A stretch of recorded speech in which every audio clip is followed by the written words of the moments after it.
Episode 44, Mares and Stallions. It's awfully pretty.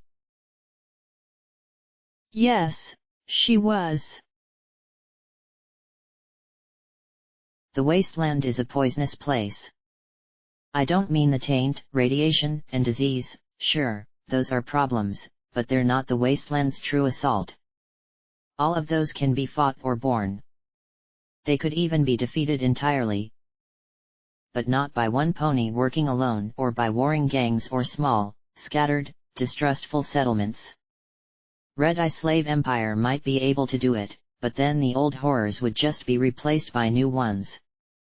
To heal Equestria, ponies needed harmony, true harmony, and that was what the wasteland fought against most strongly. The poisons that are killing us aren't magical or chemical, they're psychological. And they were killing Equestria even before there was a wasteland. Rampage had tried to show me that, but I hadn't quite gotten it. I was poisoned, we all were. Doubt. Fear. Hate. Regret. Shame. Pride. I was a walking toxic waste dump of mental venoms that were killing me and ponies around me. No wonder I had taxed Happy Horn's therapy machines to their absolute limit. No surprise they couldn't create a simulation that I'd have been content with. The faults lay not with the environment but with myself. And I had killed an innocent filly. I knew I wasn't Deus yet, I hadn't gone in there intending to kill Boing and her two friends. They had been casualties in my fight with the Seekers. But 2 weeks ago, when I faced the Reapers in Megamart, I hadn't tried to tear them apart like I had the Thunderhead Pegasi in Yellow River. I could have talked my way out, especially with Dusk there. I could have tried to find a better way. Now I wasn't even sure I was trying anymore. And I'd have to change that. Since I'd gotten back to the hoof, I had been falling apart. No. Even before that, when I had pulled that stunt with Little Pip. Would I have done something that reckless if I had been normal? And everything past that. Brimstone's Fall. Priest. Chimera. The Harbingers. I was running full out with no brakes or thought at all. Something inside me was wrong, and I needed to find a way to fix it. Pieces of myself had been falling away bit by bit, and I needed to find a way to pull myself together. And the first step was finding a place to sleep. I had wanted to go back to the tunnel with Boing. I had wanted to give her and her friends a burial like I hadn't given Scuttle, but that wasn't possible. I had gotten into viewing range of the construction site and could go no further without being spotted. The Seekers were using the train tunnel to come and go in their search for me, and without a stealth buck, I'd be toast. Even with one, I doubted I could sneak out 3 bodies for burial. So now I was heading due south towards the western edge of the immense plug of black rock. It had to be almost a mile across and at least that high, disappearing into the clouds above and probably only visible against the dark sky due to my cyber eyes. It was funny, though. The more I looked at it, the more boring it became. It was just a rock. Big and black, but a rock. Around it for several hundred feet was a tumbled field of jagged and broken obsidian. 5 minutes spent trying to pick my way around massive hexagonal blocks of stone that had peeled away from the sides of the mountain, and over shattered black volcanic glass, convinced me that this was a good and nasty way to die. The sharp glass edges promised a particularly bloody end at the slightest misstep. There was, though, life among the rocks, and while it mostly consisted of a low thorny brush that was practically impenetrable, there was also some amazingly green grass. I found a small trickle of water running out from a gap in the black stone. I followed it for a while and reached a place where the water pooled in a largish wedge formed by 2 massive blocks. As I was taking a nice long drink, a thought struck me. I looked around. I had deactivated my EFS so that the red bars would stop twitching in my vision everywhere I looked. There was no way I could fight them properly if they all were real, anyway, and it was impossible to pick anything useful out of all the noise my wonky brain was throwing in. The night seemed quiet and still, though, save for the soft noise and motion of the water. This was probably still a bad idea, but I stripped off my armor and carefully waded in. I definitely didn't want to get over my head, as swimming was impossible with my metal legs. The water turned out to be quite warm. Somehow, despite everything I had been through, I smiled at this simple pleasure. Was there anything more soothing and civilizing than enough hot water to submerge yourself in? I washed the accumulated blood, sweat, and grime off my hide and white enameled limbs, then gave the same treatment to my thrashed armor. Half the ceramic plates lining the back would have to be replaced, but I had some suits from Happy Horn that I could use for repairs. I'd have killed for a block of soap, but just cleaning myself off helped to keep me stable. I was walking a very delicate line. The hospital had helped me face what I had done, but I hadn't really processed it yet. Heck, I still wasn't over Scuttle or what had happened on the boat. The boat. I thought of how I had been acting. The ghoul scavenger in Brimstone's Fall. Candlewick's ass grab. Was I even safe to be around males? The thing was, after getting to know P21 as a person and meeting Priest and others, I liked them. For most of my life, they had been nothing but reproductive equipment, and I had used them as such. I hadn't been much better than the bucks who had plowed me on the seahorse. Out in the wasteland, I had realized that they were so much more, friends, enemies, and maybe even something else someday. Oh, sure, Glory had my heart. But I didn't want to be reactive. Assertive, yes. Respected, would be nice. Berserk? No. I found a submerged ledge I could sit back on and looked at my mechanical hoof. I extended my fingers and watched them slowly move.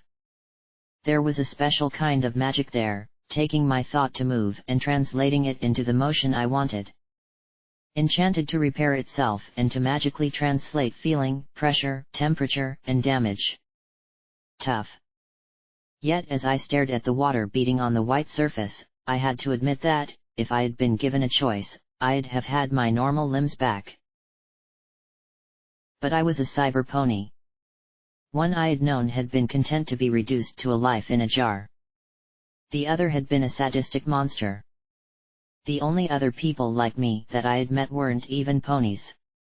That didn't leave me with a whole lot of definite ground to figure out what I was supposed to do or be. Theoretically, I might live for centuries, the professor had. But what about relationships? Would I outlive Glory? Could I have a family? Should I even want to have one? I still could feel pleasure. Hell, it was the last remaining thing I had that was unquestionably organic. Something to live for.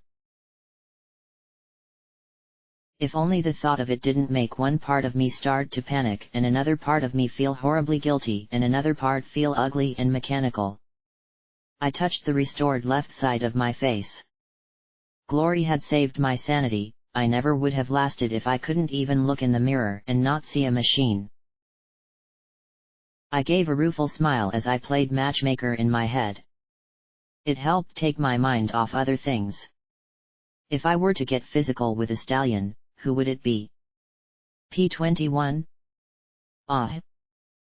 That thought opened up a can of rad roaches even I couldn't begin to deal with. I'd had a brief fantasy of a fling with Priest before he had reminded me that not all bucks were interested in me. What about Brutus? I thought of the massive black earth pony and smiled. Okay, there was a warm and fuzzy tingle. Sagittarius? He was a little older than me but certainly had some possibilities. Splendid? If you got past that whole society slavery thing, he was positively delicious. Strong hoof was a little too intense. Light hooves. That curdled the buttery feelings churning in my nethers. So much for that little thought escape. And really, why was I contemplating who I'd like to slap flanks with at a time like this? Shouldn't I be kicking myself for boing, fearing myself for what I had done at Yellow River, berating myself for not following Happy Horn's advice and finding a way to sleep, or disgusted with myself for even thinking about sex after what happened on the seahorse? Surely I should be hating myself one way or another right now. Self-destructive impulses. Gee. I wonder why the machine would say that. I muttered with a groan. I lay back on a rock, staring up. There was a gap between the clouds and the mountain, enough to let a tiny crescent of white moonlight peek through. The pale luminescence turned the black knob of stone into a glittering, ghostly sculpture. I had to admit, I was astonished to find anything beautiful in the hoof. This place seemed to thrive on ugliness and miser. Oh. Hello. Two yellow eyes peered out of darkness of the thorn bushes.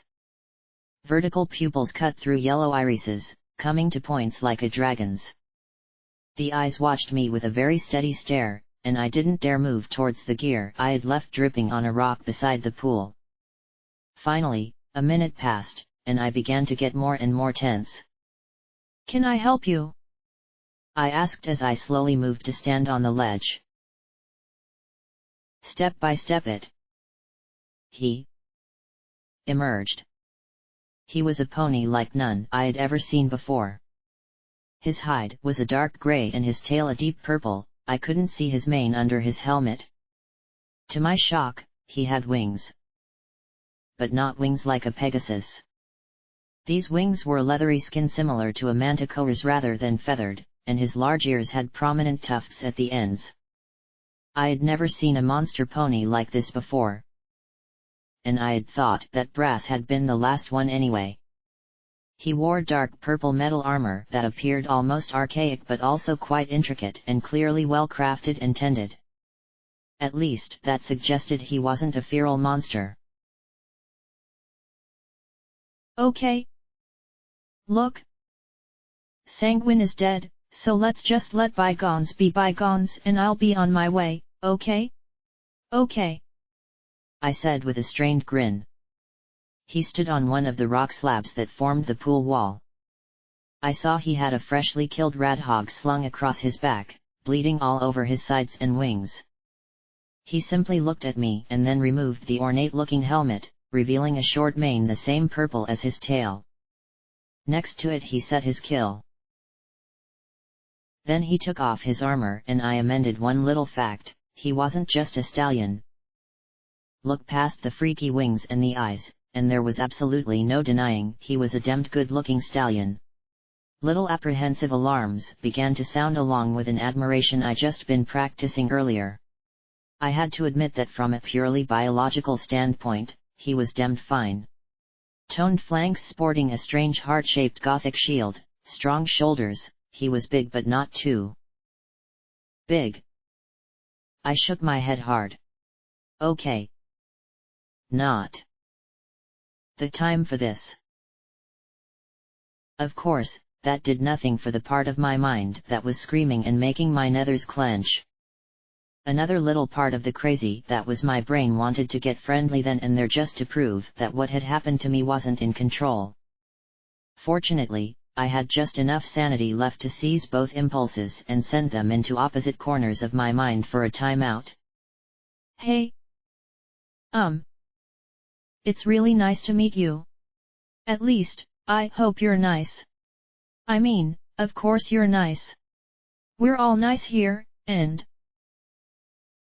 He jumped into the other side of the pool, disappearing under the water. Wow! Was it just me or did the water get a whole lot hotter? It might explain why I was so warm all of a sudden. He emerged just a few feet away, the water cascading off him as those bright amber eyes peered at me. He then sat on the ledge beside me, and I just sat there, ears folded back, staring at him. There was a riot going on in my head as I had parts screaming to attack, parts screaming to run, and parts screaming to rut. Silence was my only hope. Fortunately, he didn't speak to the crazy cyber pony sitting with her legs pressed together and her tail so tight between them that it'd take a pry bar or a little flattery to get it out. He washed the blood off his lovely charcoal grey coat, his wings stretching out a little. I couldn't take my eyes off him. I had no doubt I could kill him, that wasn't the point. I wanted to be around a stallion without reacting like they were the ones on the boat. I didn't want to be a grenade with the stem pulled. He sighed and reclined in the hot spring, and that pulled my eyes in an entirely different direction. I was pretty sure my face was the same color as my mane as I sunk down, staring straight ahead. What the hell was the matter with me? I was just taking a bath with a very nice stallion. One who just looked at me and smiled steadily. This wasn't 99, he wasn't on my cue. I wasn't forcing anything. He wasn't forcing anything. He wasn't trying to shoot me. Always a bonus. Say hi, Blackjack. Run away, Blackjack. Don't kill him, Blackjack. Do something. Blackjack. Gotaga Hiwatsire Namabai. I blurted all at once, and he looked at me in surprise. I covered my face with my hooves. Look. Thank you for not trying to kill me. Really. I really appreciate it. But I'm just a little bit of a basket case and I've been through a lot and you're really cute. Really? But... yeah. Sorry. And I turned and climbed out of the pool next to my gear. So did he. I froze as I saw him right there behind me. Neither of us blinked as he just looked at me and I stared over my shoulder at him.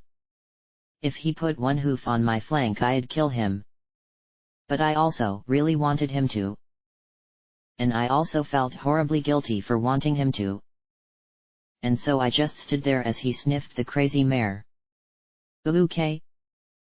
Apparently I smelled good. I didn't dare move, and if he touched me... oh, I really didn't want to kill him. Except that I also really did. My brain was zigzagging all over the place. In 99 I was the one who was supposed to fill my queue, make all the moves. This was... new. He lifted his head and smiled at me with a soft nicker. He was game. Oh, was he game? Was I?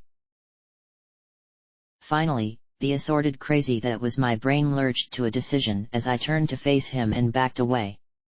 As much as nice as the idea was, there were way too many unknowns, not to mention the fact I might snap and kill him right in the middle.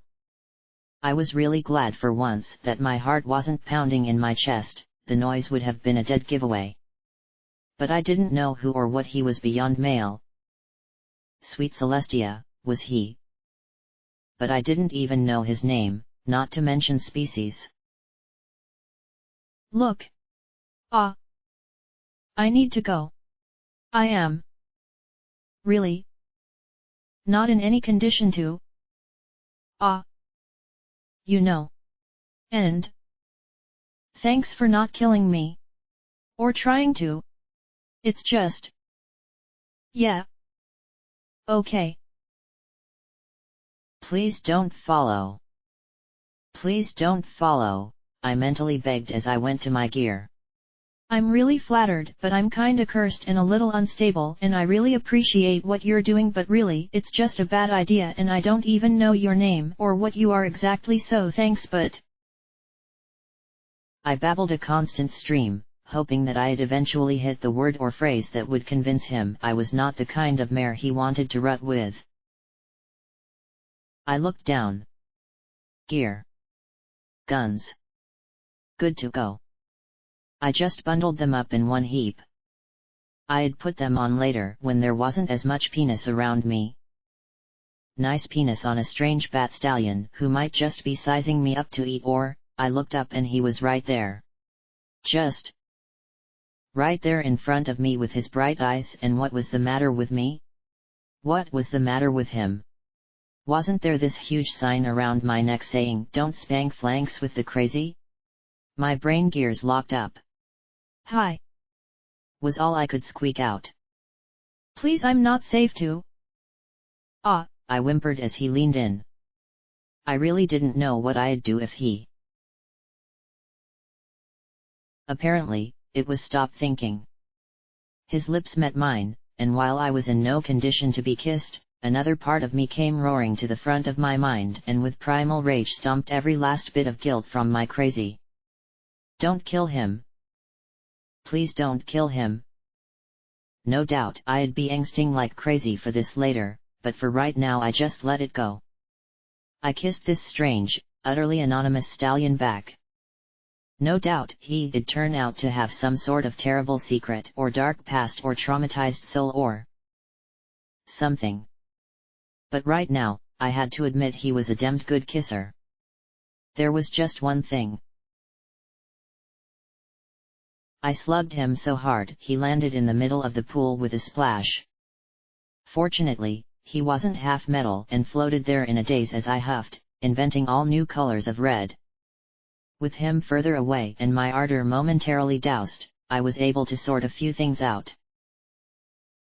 I had to admit, I'd really needed that kiss. I might have rad roaches in my brain, suffer from self-destructive episodes, and be half metal. But as he pulled away, a little pony in the back of my head gave a little woot. I'm cute and good enough to get kissed by a cute guy, cheer and dance. I quickly backed away, feeling confused and thankful and wary all at once.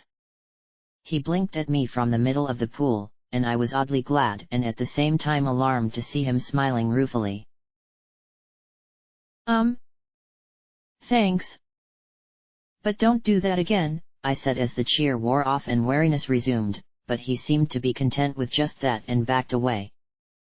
The kiss had rearranged things a little. No, rutting was off the table and I'd smash him if he tried. Panic was shelved for the time being, if he had friends show up, though. Hey! I'd just kissed a guy and not shot him. That was progress, right? Right. Ugh. Why now? I didn't know how to deal with a buck that was interested in me like that. First things first. So, do you talk? I asked him as he dragged himself out of the pool. He held the side of his face and frowned, but thoughtfully rather than in annoyance. Finally, he shook his head and pointed at himself.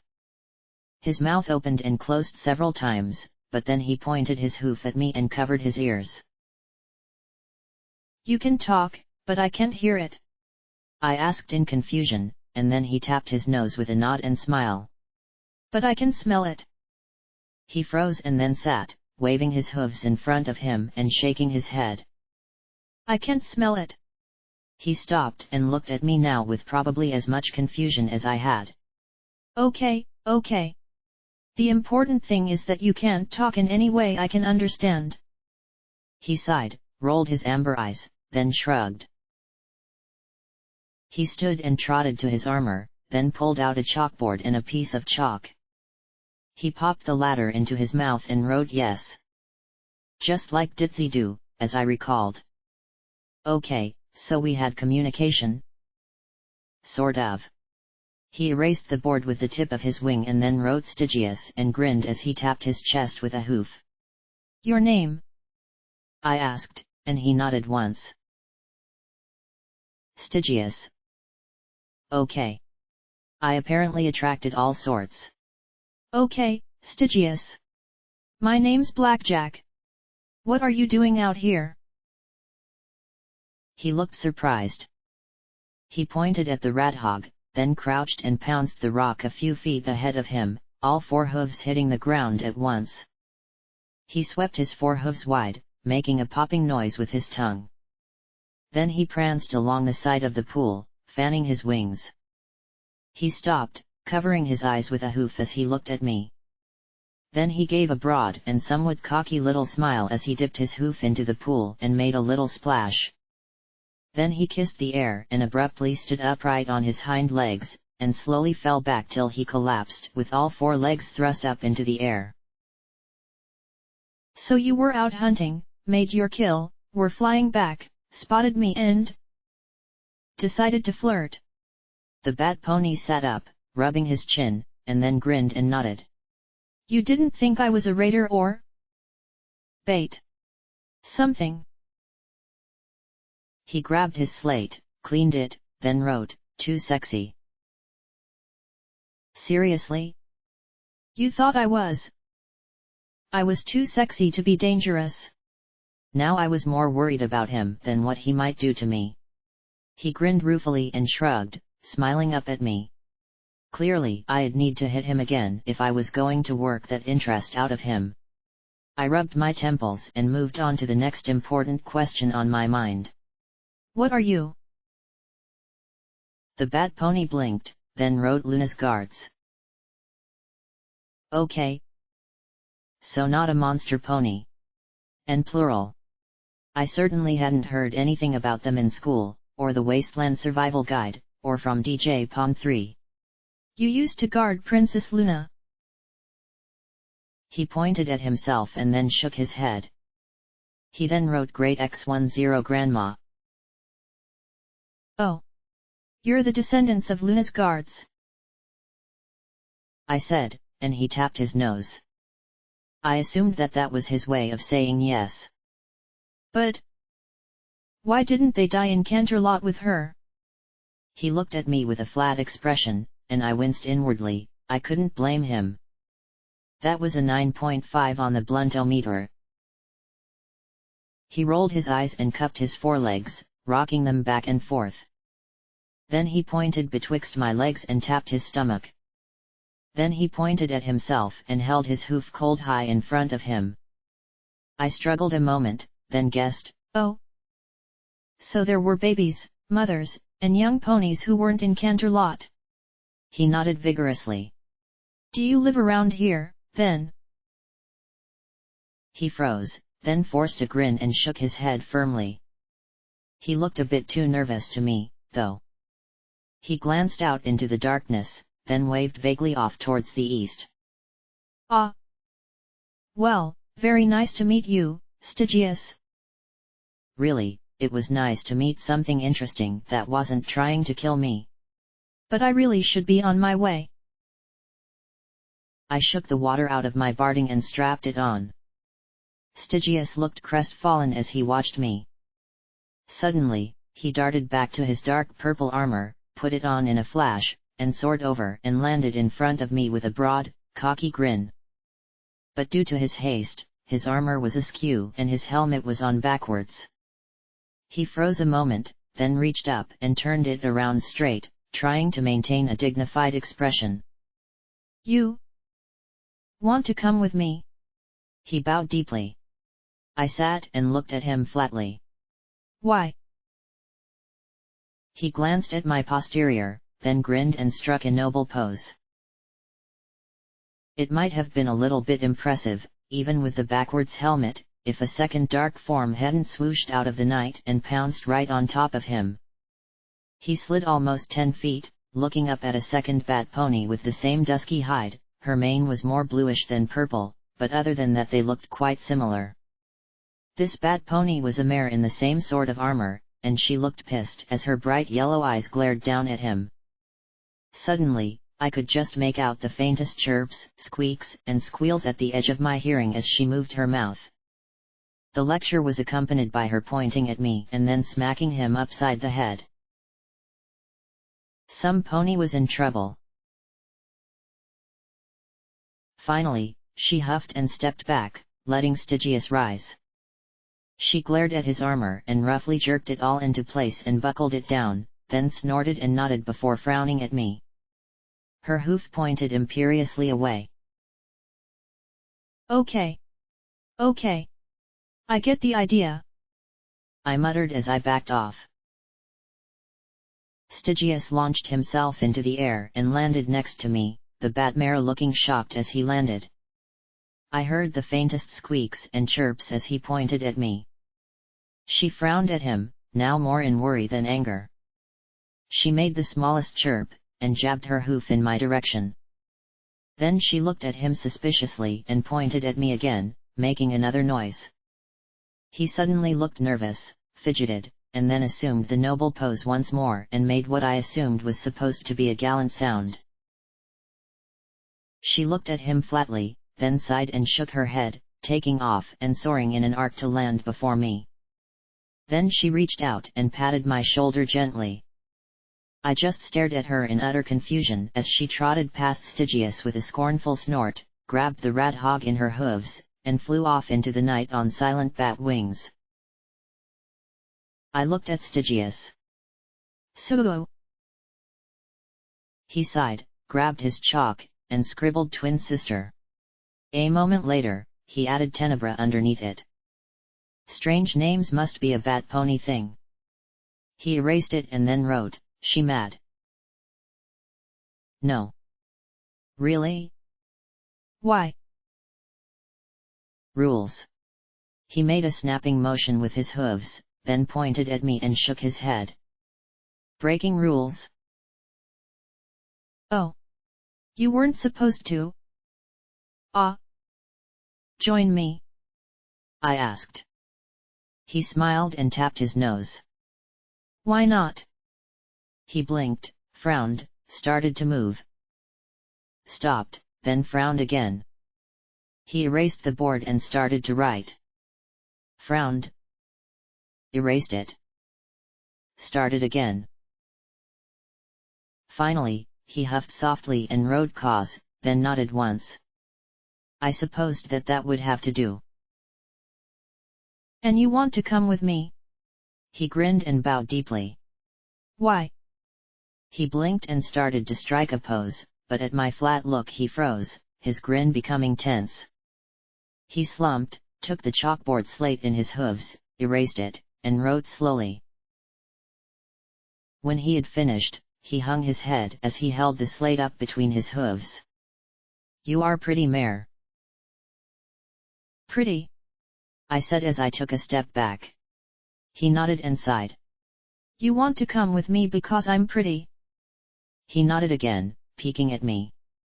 I covered my face with a hoof. Look. Stygius. I have issues. Balefire bomb-sized issues. I might just snap and geld you because you look wrong at my butt. I just got out of an insane asylum. Heck. I've got an army of cultists trying to track me down. I didn't mention the worst thing I had done in the last day. The smart thing for you to do is go and join your sister. I'm nothing but trouble. He blinked and frowned, then rubbed his chin. Seriously? I am not safe to be around. He pursed his lips as he stared at me.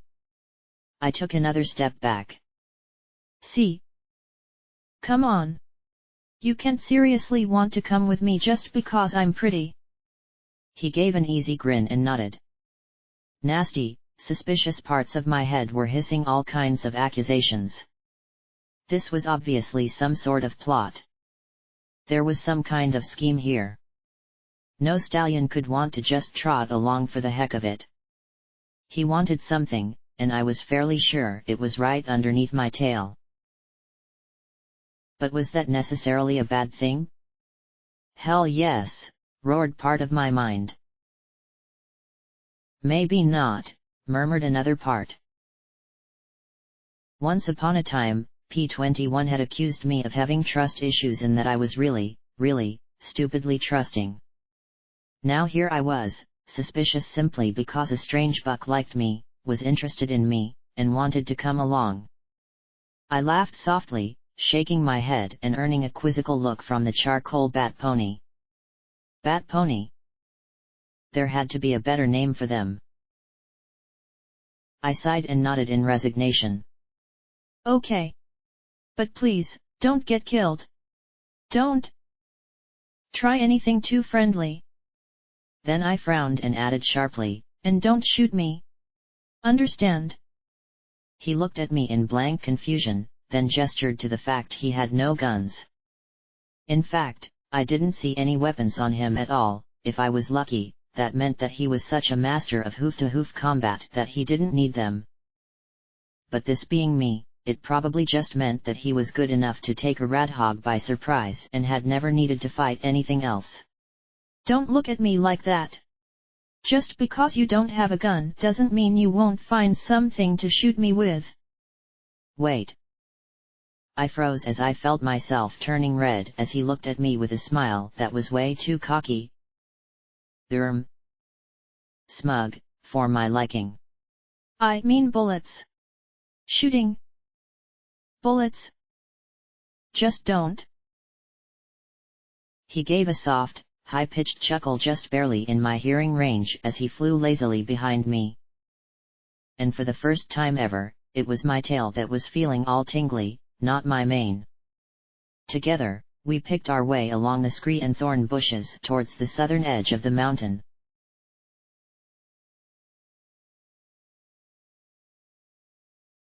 And she said she was cursed. Cursed. Just for bumping into me. I mean, I know I sometimes cause trouble for ponies without meaning to, but cursed? That's a little upsetting. I rambled as we made our way along. Clearly, traveling with me for almost an hour and hearing my entire life story hadn't really convinced him that I wasn't the safest mare to be around. I had left out the worst parts, though, for now. And might have shuffled things up. He was flying after me with a funny look on his face as we crept around the edge of the talus. At least, I hoped that meant that he was reconsidering. Like the far side of the valley, this area was more sparsely developed. What had been built here looked like it had been built like bunkers. The homes were made of reinforced concrete rather than wood and stone, and the apartments were like miniature fortresses fighting the creep of nature and water. Most of the buildings looked sunken into the slope, though, and it was often easier to trot over the flat, muddy roofs of the few in our way than it would have been to go around them. None of the buildings were very habitable. If they weren't bombed or blasted, they were usually filled with mud and reeking stagnant water. And as if matching that style, the two largest buildings off in the eastern edge of the city were of the same brutal architecture, resembling immense concrete blocks with the edges filed off. The larger of the two, south of Black Pony Mountain and all the way up on the slope of the eastern mountains, I assumed was Hightower. It wasn't quite as tall as the Fluttershy Clinic, but it was a wide, square block of a building about the same size as Flash Industries and surrounded by a high stone wall. I could barely make out a garish rainbow-colored glow on the south side. My sleep-deprived brain was getting weird again, and yet I felt fine. I knew that I needed sleep, hoped I could somehow find it. But I didn't see any place around here. I guessed that whatever state I had been in at Happy Horn hadn't counted as sleep. In fact, I couldn't remember, in any of my memories of that place, having slept. It all just blurred together into one smear. With the shadows getting twitchy and my EFS switched off, I needed to hole up and do something to try and shut down for a few hours. I just couldn't see any place nearby that sounded like the place the dealer had mentioned. Somewhere safe? Wait. What was that? Some pony had dropped a giant pink gumball in the low, thorny woods. The gnarly trees obscured it, but from above the sight was impossible to miss. It glowed slightly with a strange internal illumination, and I found myself just staring in shock at it. I pointed down at it with my hoof. What is that? Stygius simply shrugged and made a motion of pushing against something, then beating it with his hoof, and then he hunched his shoulders once more. Well, it was the most unusual thing on the mountain slope, so might as well check it out. Making our way closer to the pink ball, I found myself looking nervously at the trees. These were actually alive, and after my last experience with a forest, I was definitely leery of timber wolves, exploding apples, anything blue. However, aside from a carpet of dead, soggy leaves under hoof and numerous little streams trickling along, there wasn't much that stood out. I tried eating one of the greener leaves but found it tasted like a mouthful of tart wax. That didn't stop me from eating it, of course, but it did get me some curious looks from Stygius. He chewed cautiously on one, then spat it out immediately. Life endured. Even in the wasteland. Most of Hoofington might be dead and sterilized, but life was crawling back. This was the result of 2 centuries, though, and there were other parts of the hoof that were still just dead forest and struggling yellow grass. Without something like Gardens of Equestria, who knew how long it would take for the land to really recover? Then again, one way or another, recover it would. That was heartening, if only a little. But it raised the question of whether ponykind would recover too. And that looked far more iffy. We found a track through the woods, scraping away the mat of leaves uncovered the cracked and broken surface of a road running along the curve of the eastern valley. Most of the homes here were in the process of being consumed by the dead leaves and detritus carried on the streams that cut along the hillside. Once or twice we saw wagons that had been split and twisted by the growth of the trees. I noticed a radhog family rooting around in one of the heavy concrete homes, but they didn't seem to notice us, or maybe didn't care. Then we reached the pink bubble. It had to be almost 100 feet in diameter, and the looming trees around it were slowly growing along its surface. Stygius flew overhead and rammed hard into the shield, and to my amazement it indented a great distance before snapping back into place and flinging him away. He flipped end over end before righting himself and shrugging in midair. Then he flew down next to me and stood upright, leaning against it. I trotted up to it and pushed my hoof against the surface. There was a ripple, and he tumbled through. I stepped through beside him and looked at him sprawled out on his back and gaping at me. Oh, yeah. I'm related to one of the ministry mares, apparently. Not Twilight, though. He just stared at me in bafflement, and I smiled. Sorry. I might have skipped a few parts. Then I looked past him and my eyes widened. Whoa. He scrambled to his hooves and stared as well. Inside the bubble was a house the likes of which I had only seen above chapel. It wasn't an ugly block of concrete looking more suitable for a standoff against the striped hordes, but a place where ponies could live. Long green grass grew in a lawn around a stone cottage, and the dark hexagonal stones were covered in green vines, the delicate pink bells of their flowers filling the air with indescribable sweetness. The cottage was built back against a natural ledge of dark stone, water poured out of a fissure above to tumble into a wheel beside the house that slowly turned and splashed. Never, in all my crazy visions of a world before bombs, could I have imagined a place like this. It made my chest hurt to think that any place like this could exist. As we walked along the flagstones, I was struck by the mixing of delicate and thriving life with the hard stone plinths scattered around the home. Some were obsidian, others rusty red, others white marble, others grey granite slab. There were empty spaces for nests and birdhouses that were now vacant. The one thing that didn't belong, however, was the birthday presents. They lay around the cottage every few feet, colorful cubical parcels about a foot on a side. Most were topped with bows and fancy ribbons. One lay right on the steps leading up to the front door, this one with a little handle sticking out of it. I felt a frisson of anticipation as the handle started to turn of its own accord and tinny music issued from the parcel. I reached out a hoof and pushed Stygius back a little. Suddenly, the top of the box popped open and a pink pony head popped out on a spring. It wobbled a few times, and when it finally slowed I saw it was done up like a grinning Pinkie Pie. It turned, looked right at me, and straightened. Hi. A mare said in a cheery voice. I'm really so very sorry, but this is a special private Pinkie party and I'm afraid you don't have an invitation. This is a very super secure crime scene, and if you're here, I'm afraid you're going to have to wait for a MOM team to say it's okie dokie Loki to leave. Please sit quietly and don't make any sudden moves, naughty McNaughterson. Otherwise, I'll have to just go ahead and assume that you're a bad pony, and we don't want that. Right, I said as I pulled out the riot shotgun I had gotten at Happy Horn and, after a moment of consideration, slapped a drum of buckshot in. Afraid there's no Ministry of Morale anymore and we're not planning to wait here forever, so you can just not do whatever you were going to do. The pupils of the bobbing pinky head suddenly flashed bright red. Ooh. Some naughty pony's gonna need a timeout, aren't they? Suddenly the lids started popping off the other wrapped presents in clouds of confetti, unleashing a swarm of buzzing brightly colored little sprite bots. The winged orbs swooped up over us, their eyes glowing the same ominous red as the pinky heads. Okay, if there was ever a time for a shotgun, this was it.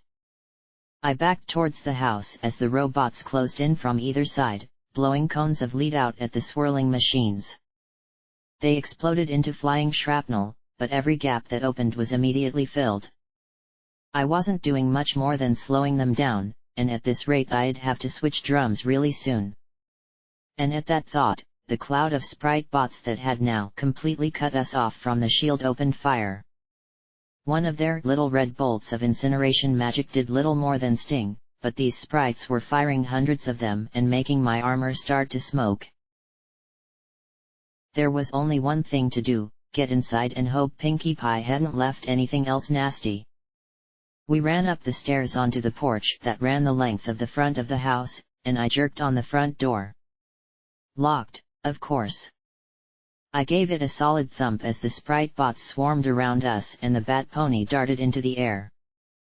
The door sounded very solid and was firmly closed. Stygius swooped and wheeled above me, drawing the robot's fire as I tried to decide between trying to pick the lock and just trying to batter the door down. Every now and then he'd open his mouth and let out a scream that I could barely hear but also actually barely see radiating out from his mouth.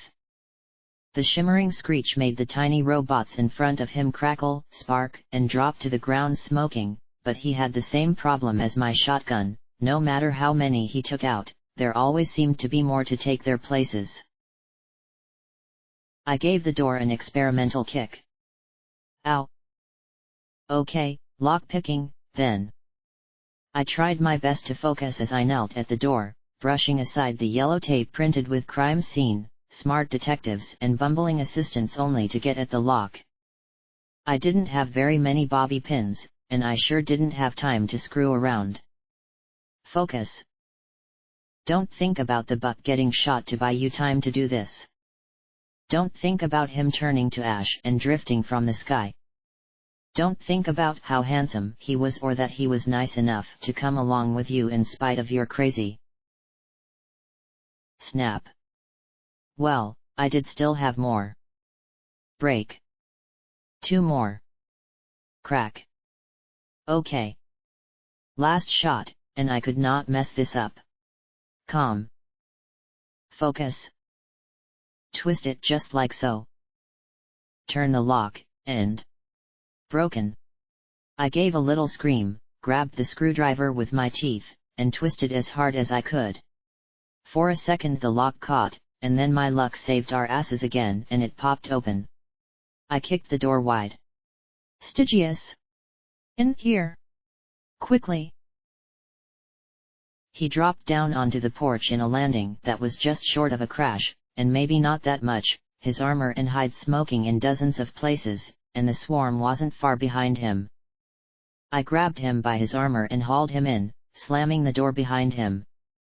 Good thick, solid door, please do keep the robots out. He collapsed onto the polished wood floor with a raspy exhalation. Around me, lights flickered on automatically. I looked around anxiously, shotgun out, but didn't see anything that looked hostile. What I did see was that the house was, astonishingly, completely clean. Aside from a faint layer of dust, I might as well have been 200 years in the past. I had to take a second look at Stygius to make sure I wasn't seeing things. Though I still might have been, of course. Then I kicked myself in the rump and set to finding some healing potions. With all the grass outside, I doubted there was an enervation ring here. I ran from room to room and finally spotted a yellow medical case bolted to the wall in the water closet. It was thankfully unlocked and held 4 bright purple healing potions, and I immediately lifted them and raced back to him. "Don't die. Please don't die. You're cursed, Star Maiden." "No, I'm not. Curses schmerses." He was definitely on the well-done side, but he was still breathing when I reached him. I held a potion to his mouth and he eagerly slugged it down. The burns on his hide lightened only a bit, so I gave him another. The angry red evened out, and after a third potion, his dusky grey hide closed with barely a mark. He groaned and lay out flat, hooves and bat wings splayed wide. I looked down into his eyes with a thankful smile. He was going to pull through. He looked back up at me, gave a wide grin, and puckered his lips. I balked, fighting the impulse to smash his face in. So he was a little flirty. "Don't kill him for that." I closed my eyes a moment, then snorted and pushed his face away. "Don't push your luck. Please." He looked at me in concern, but now that worry for him was past, I was taking a longer look at the house I was in. Like the outside, the inside was decorated in a style that reminded me vaguely of Star House and the Fluttershy Medical Center's atrium. Most of it was wood depicting butterflies, bunnies, flowers, trees, and birds, but there was also a fascinating collection of gems and metalwork. In the kitchen, the faucet was shaped like a swan's neck. The wings of the butterflies on the mantel were perfectly cut rose quartz. Copper verdigris crawled alongside ivy carvings and literally popped out off the woodwork. The detail was such that I could see the veins in the metal leaves. One thing was out of place: there were stacks of bright pink plastic crates piled up next to the door. All of them bore the grinning pink pony icon of the Ministry of Morale. I noticed a checklist on a clipboard resting on top, though, and read: Ministry of Morale Crime Scene Evaluation Checklist for Super Smart Smartapants Detective Ponies. 1. Know who the bad ponies are. 2. Arrest bad ponies. 3. Find evidence to prove bad ponies are bad. 4. Question bad ponies to give up other bad ponies. 5. Repeat steps 1 plus 2. Now, I might not have known a lot about crime scene evaluation, but I found myself extremely grateful that Pinkie Pie hadn't written the security procedures for Stable 99. I doubt there'd have been a mare left under such guidelines. I dug through the crates, keeping an eye and a riot shotgun out for anything that flew or talked, but they were empty save for dozens and dozens of little envelopes and plastic bags. There was a date written in one of the boxes at the top of the MOMCSEC3 SDP that piqued my interest, though. The day the bombs fell. Decorations like the Fluttershy Clinic and Happy Horn? Searching for evidence in a house that had some kind of magic bubble around it? And who was a prominent figure arrested for treason right before the bombs fell? The book I had found in Tenpony Tower had said that this place was near Black Pony Mountain, and Dealer had steered me to it. Golden Blood's house. Standing there, I felt a shiver run through me as I stared around the great room. Here was where the stallion himself lived, where he had hatched his schemes. Where he had had a brief life together with Fluttershy. Clearly he had done all he could to make this place her home as well. This home had absolutely none of the ostentation of Blue Blood Manor. Everything appeared to be simply crafted, yet there was also a quality in the woodwork that I simply couldn't shake. Stygius appeared more concerned about me as I sat there staring at the furniture and decorations. I might find out everything I wanted to know here. If it hadn't been removed, I simply had to search. Sleep could wait. The ground floor turned out to consist of a library, some sort of workshop, a water closet, and the kitchen adjoining the great room that the front door opened into. Stairs led up to a balcony running along the top of the enclosed rooms, and more doors opened off of that. I trotted to the kitchen cupboards and opened them up only to see that they were devoid of any food. The plates were all neatly stacked, though, the forks and knives polished. The refrigerator wasn't just bare, it was empty and cleaned. In the library was a collection of books on history, politics, and other things I had no idea about because they were written in zebra glyphs or languages I didn't even recognize. The desk drawers had stationery, scrolls, quills, and inks all neatly stacked in their respective places. Everything was clean and, for the most part, clear of dust. I was shocked to see how many pictures he had on his desk. Fluttershy was first and foremost, smiling as she held a little bunny, but next to her was Luna hugging an embarrassed-looking, unscarred golden blood. There were Twilight Sparkle and an adolescent Spike in his cave, sitting on his hoard. Applejack and Apple Snack looking equally uncomfortable at some fancy function. An incredibly young-looking Pinkie Pie dancing around a toothless lizard with her friends. Rainbow Dash flying in formation. Rarity wearing a stunning dress in black and red. Yet as I sat and looked around his desk, I also took in what wasn't there. No notes. No garbage in the wastebin. No half-used-up pencils, crumbs, or dirty dishes. No letters to be answered nor address books nor terminal, even. In fact, the room was so clean that I would have been hard-pressed to believe it had ever been used. The workshop, like the library next door, was neat and orderly. Tools were left hanging on the wall next to a workbench, tiny little hammers, pliers, and eyeglasses mounted on leather headbands were all in order. In the corner was a heavy stone oven of some sort. I frowned and checked inside. Swept clean of ashes. In drawers under the workbench were spools of copper, silver, gold, and steel wire, verified with a nibble on each. Goddesses, didn't that get a funny look from the dusky bat pony? I self-consciously transferred the spools to my saddlebags anyway, though. I looked around again. There were no half-finished projects anywhere. No scrap bits left on the floor. Nothing to imply that any pony had actually lived here long ago. I glanced back at Stygius, caught his questioning look, and sighed. Sorry. Once upon a time there was a pony who lived here that did a lot of secretive things. I was hoping that I might get some ANS. Why did I hear music? It was distant and tinny, like a bad recording. Slowly, I looked around. Stygius was visibly flickering in and out of sight while by the workbench a yellow shape was moving like a ghost.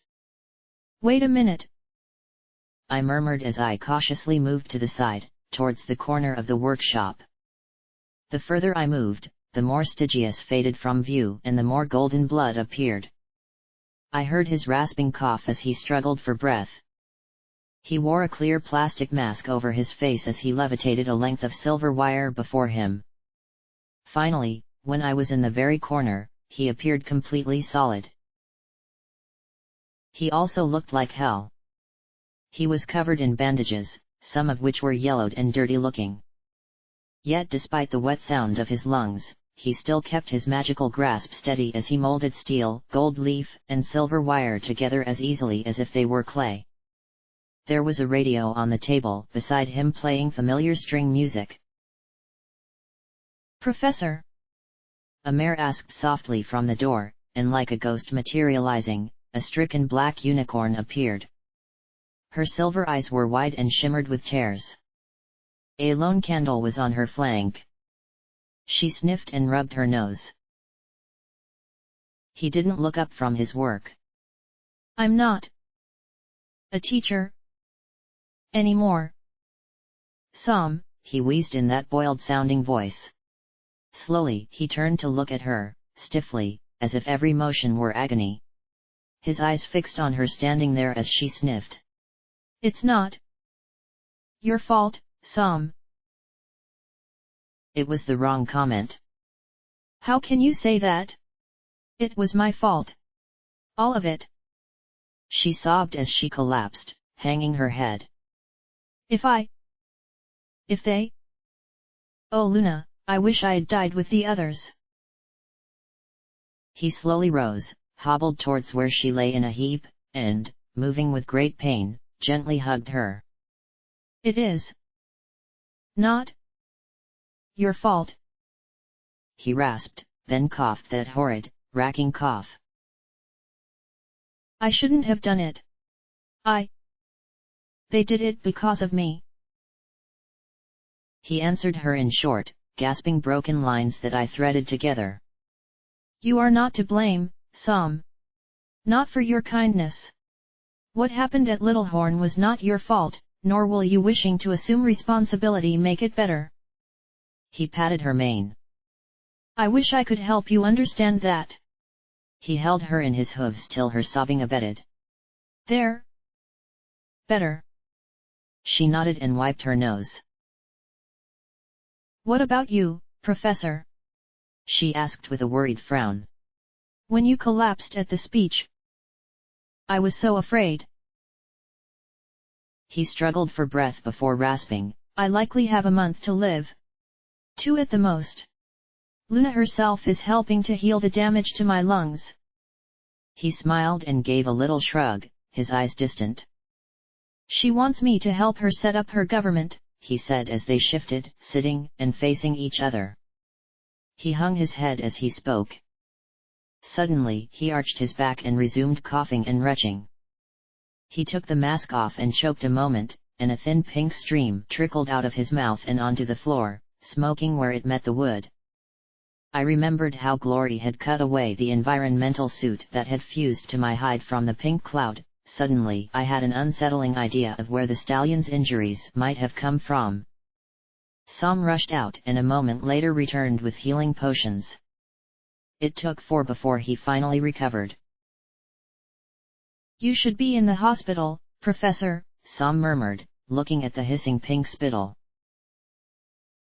He didn't answer or argue at first, seeming to need to concentrate on breathing.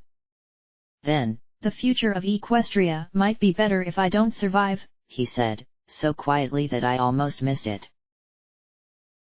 What? But... Her horn glowed as she lifted another healing draught to his lips. He suckled on it, coughing wetly again. But why? You said Princess Luna needs you. Don't you want to help her? He didn't answer for such a long time that I was sure he wouldn't. But then he said in his low, raspy voice, I do. More than you could imagine, Sam. But she wants a government every bit as grand and powerful as her sisters. I can give her that. It's possible. But I fear what will be required to create such a rule. I'm terrified, Sam. Terrified that if I help her do what she wants, it will destroy her and Equestria. He paused to retch up another stream of the pink fluid into an empty potion bottle. Then he sat back and caught his breath. He looked up at the ceiling. I can see it now, Sam. She will be loved. But unlike her sister, she will be feared as well. She'll have all the power of Celestia in her hooves, but she'll not need to use it. Misdirection, doubt, ambiguity. These will reign, and there will be none to stop them. Not for centuries, at least. He sighed as he closed his eyes. A strange calmness seemed to spill over him, and his words became stronger.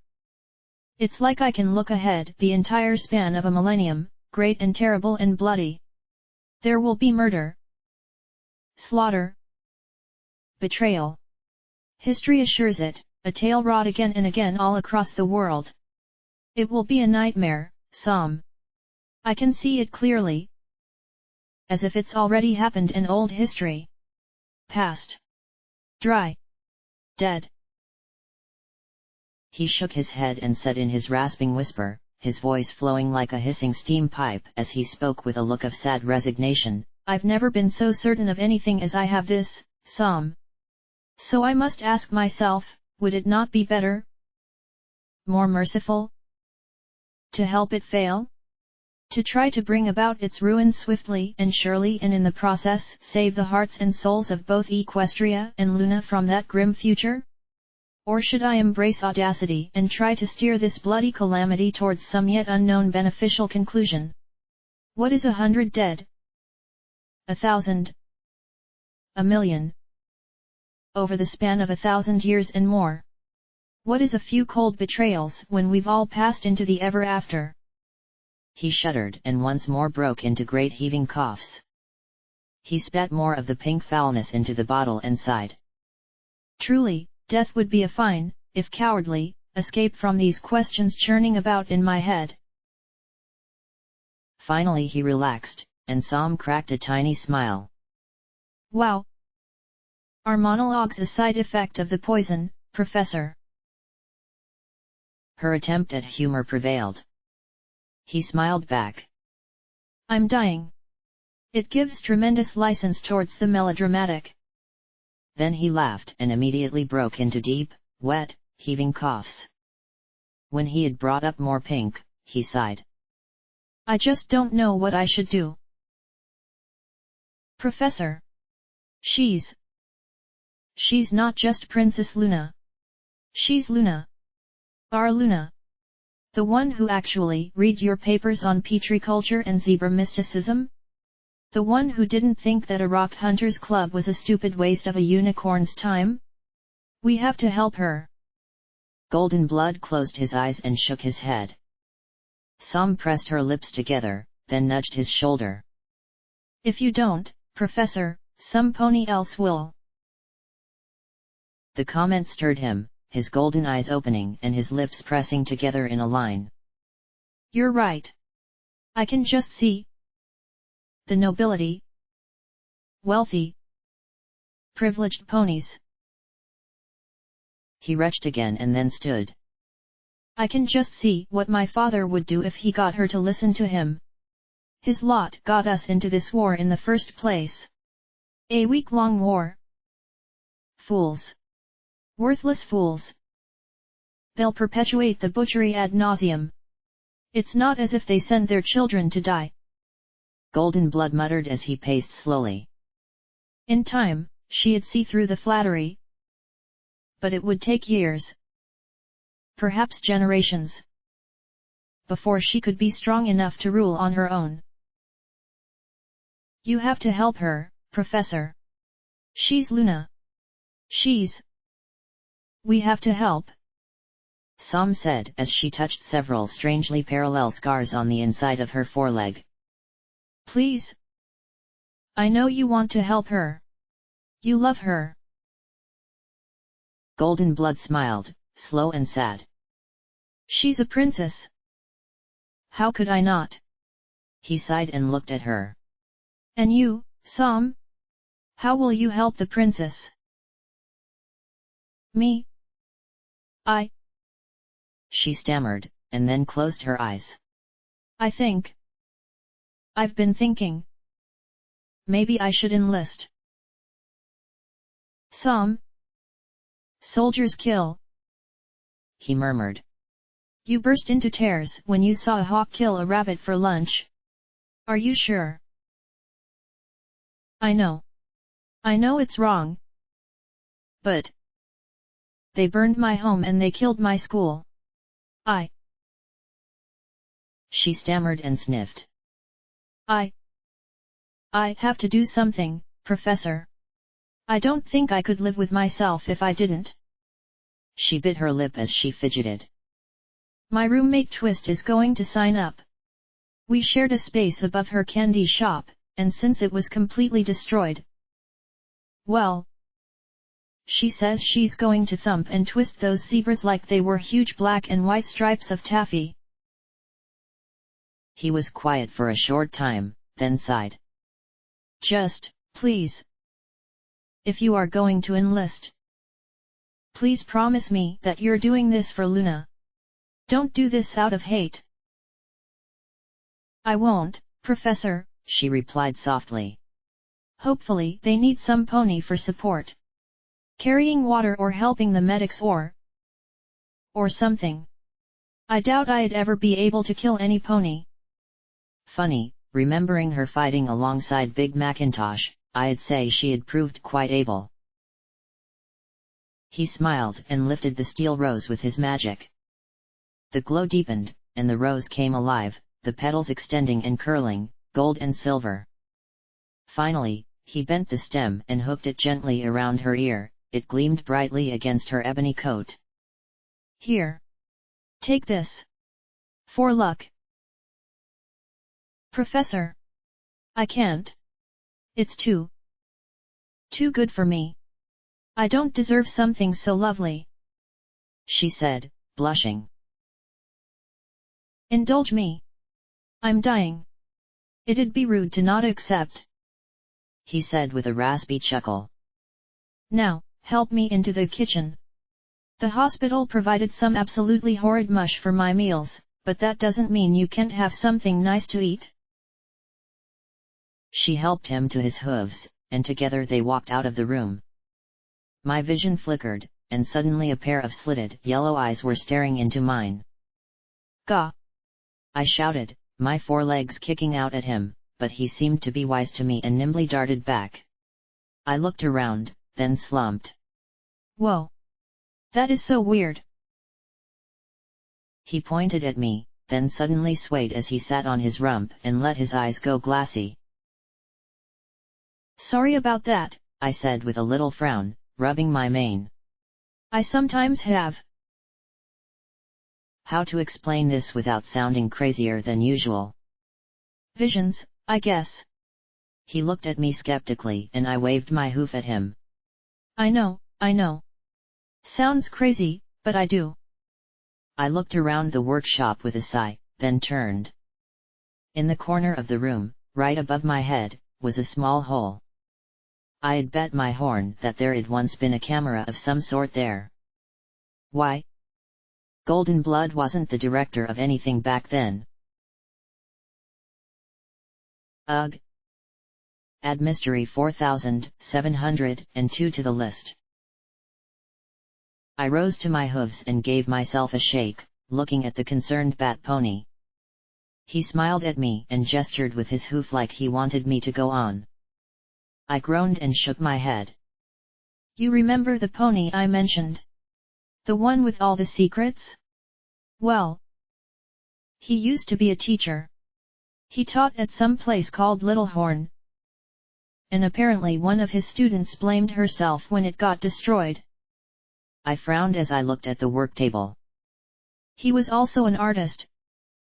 Funny. I didn't like thinking of him like that. Bastard. Manipulator. Son of a mule.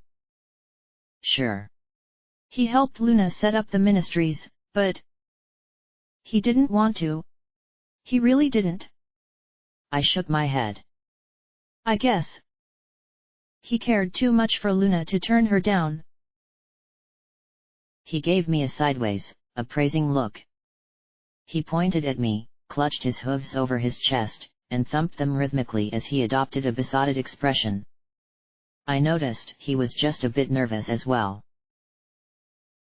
You want to know if I have a very special some pony? I asked, and he nodded. I smiled fondly. Yeah. I do. Her name is Glory. At once his smile melted, and he slumped. What?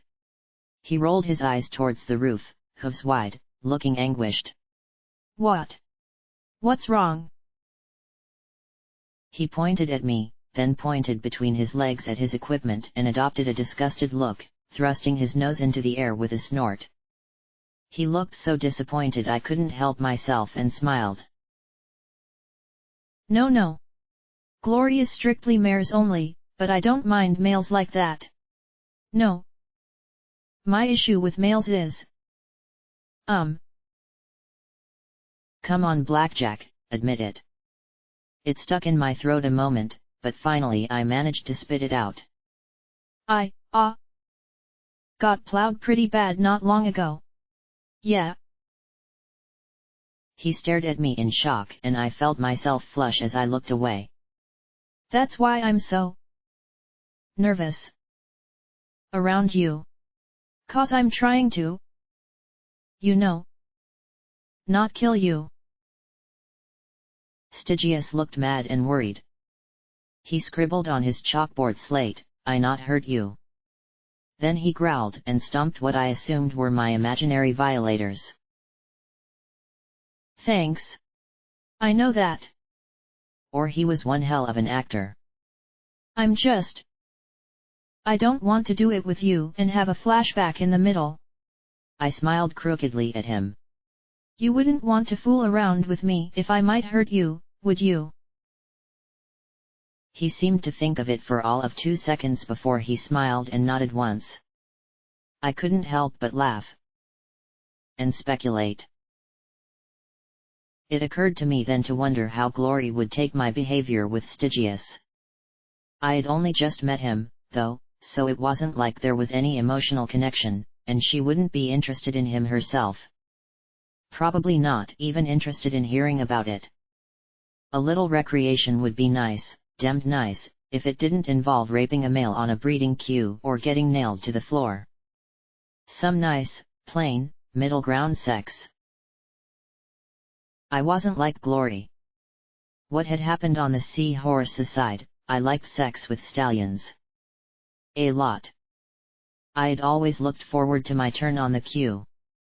Even Vanity's memory orb had been fun. Had it been viewed in private, I probably would have had a new toy. Stygius interrupted my thoughts by pointing at me and then bumping his forehooves together and giving a pointed look. I flushed, but aside from that nagging panic in the back of my mind, it wasn't an entirely unpleasant proposition. Maybe, I said, making him grin. But not right now. From the look on Stygius's face, though, he'd follow me through a fire for a chance at my hind end. Stallions.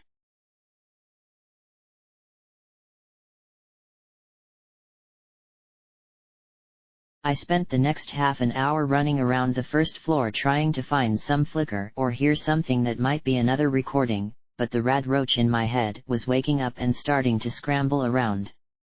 I kept seeing things flickering in the corners of my vision. Every now and then I'd see a red bar, even with the EFS off, and have to fight the urge to shoot randomly into corners. Yet I also felt slow. Before, I'd had a nervous, almost manic energy. Now I felt lethargy slipping over me. Not fatigue so much as an inability to really put things together. I was wasting time. Procrastinating, wasn't that the word? I knew what I needed to do, and yet I didn't want to. As stupid and illogical as it was, I was certain that if I truly slept I'd wake up. Wrong. Completely robotic, or maybe I'd find out that all of this really was a dream and I was really just a mutilated, violated, mutated mare waiting to die. I couldn't shake the feeling that there was something fundamentally wrong with me, something more than just the fatigue and the augmentations.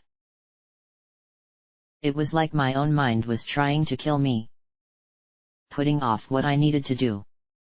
Happy Horn had gotten me to finally admit that what I needed wasn't more action but inaction.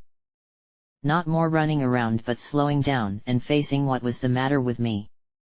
It was harder. When harbingers attacked, I just shot back. Killing was easier.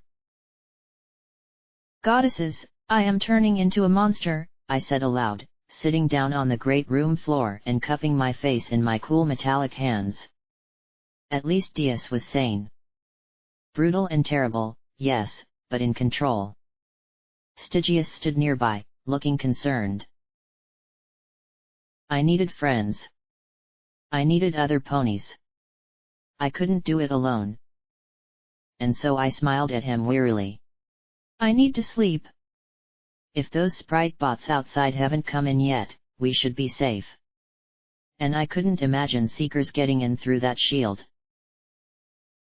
He wrote on his slate and held it up. Tired. For some reason, the question struck me as incredibly funny, but my laughter was ragged and high-strung. Now he looked even more worried. Actually, that's the funny thing. I'm not tired at all. I trotted to the couch and looked at it with a sort of dread. I remembered lying down after Priest died and not being able to get up again. Not sleep. Just lying there. It's just, over the last day, I've blown up a secret facility, gotten chased by a giant killer robot, had half my face melted off and sewn back together, been attacked a half-dozen times, discovered my best friend was a drug addict, tried to comfort my mare friend, who turned into Rainbow Dash, had a refinery blow up around me, watched a buck take out a tank with a rifle, trotted through a horrific prison camp, ripped apart an enclave squad, killed a filly, and was plugged into a mental therapy machine in an insane asylum. I turned my back on him, rubbing my skull. Maybe it was the fatigue that was making me all flirty and boy crazy. He tapped his slate, and I looked over at him frowning back at me. Killed a what? I closed my eyes and sighed. It was an accident. I didn't realize who she was till too late. But I still killed her. The tension in my head was growing again.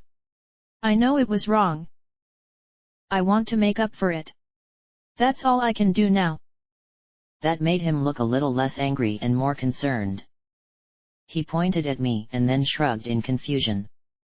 I need to sleep. My brain needs it. I need it.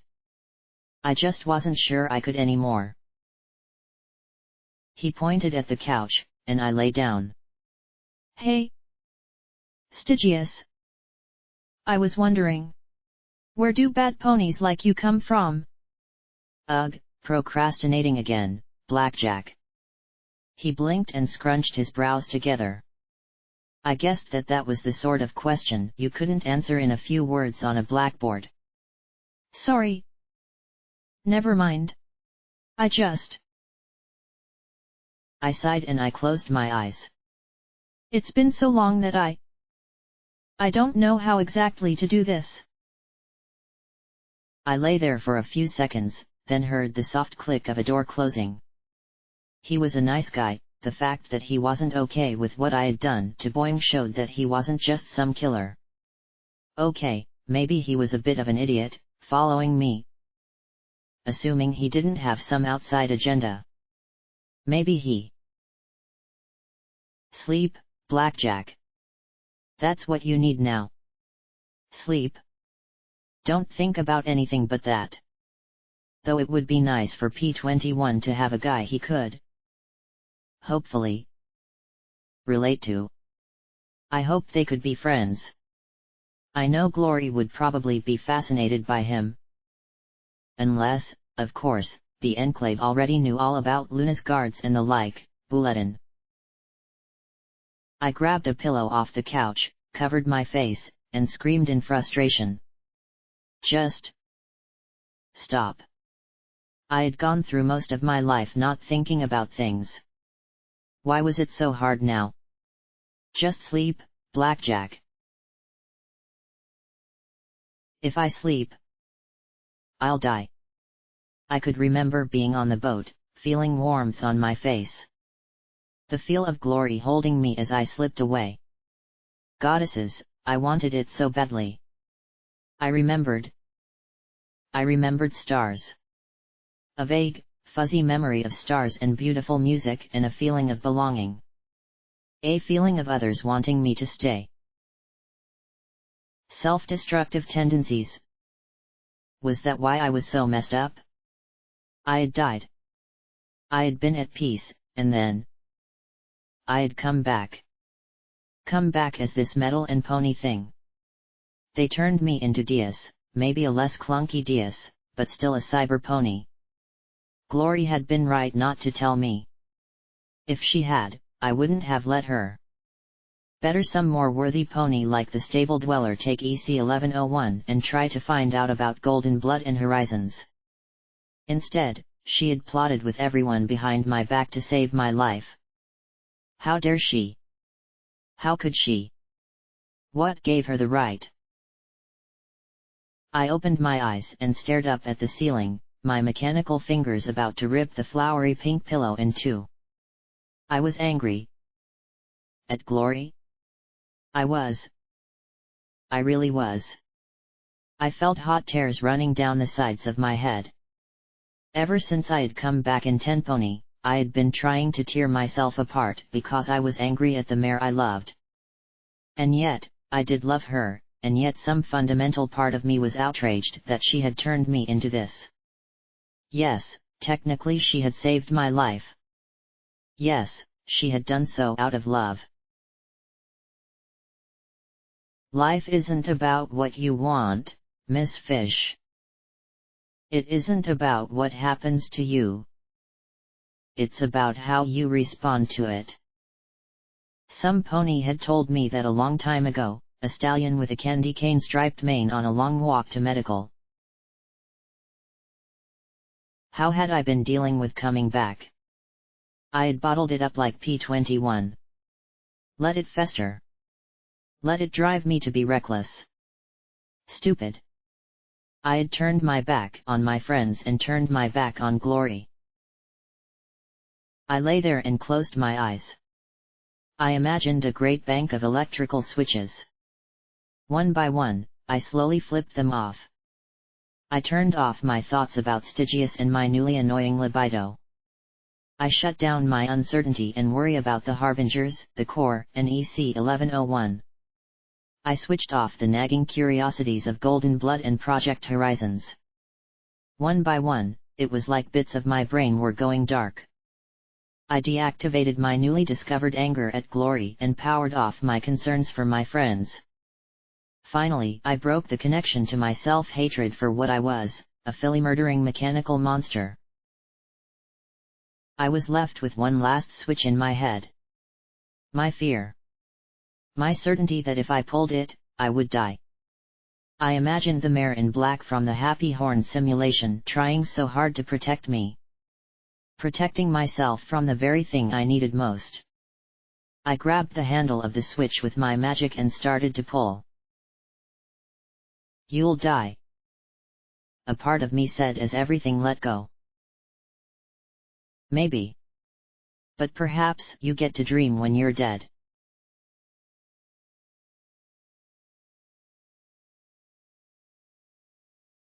Professor Goldie.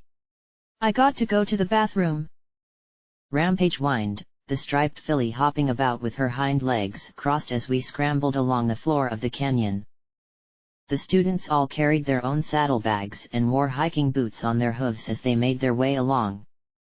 A beautiful sunny day filled the sky, making the bands in the rock walls gleam and sparkle brightly around us.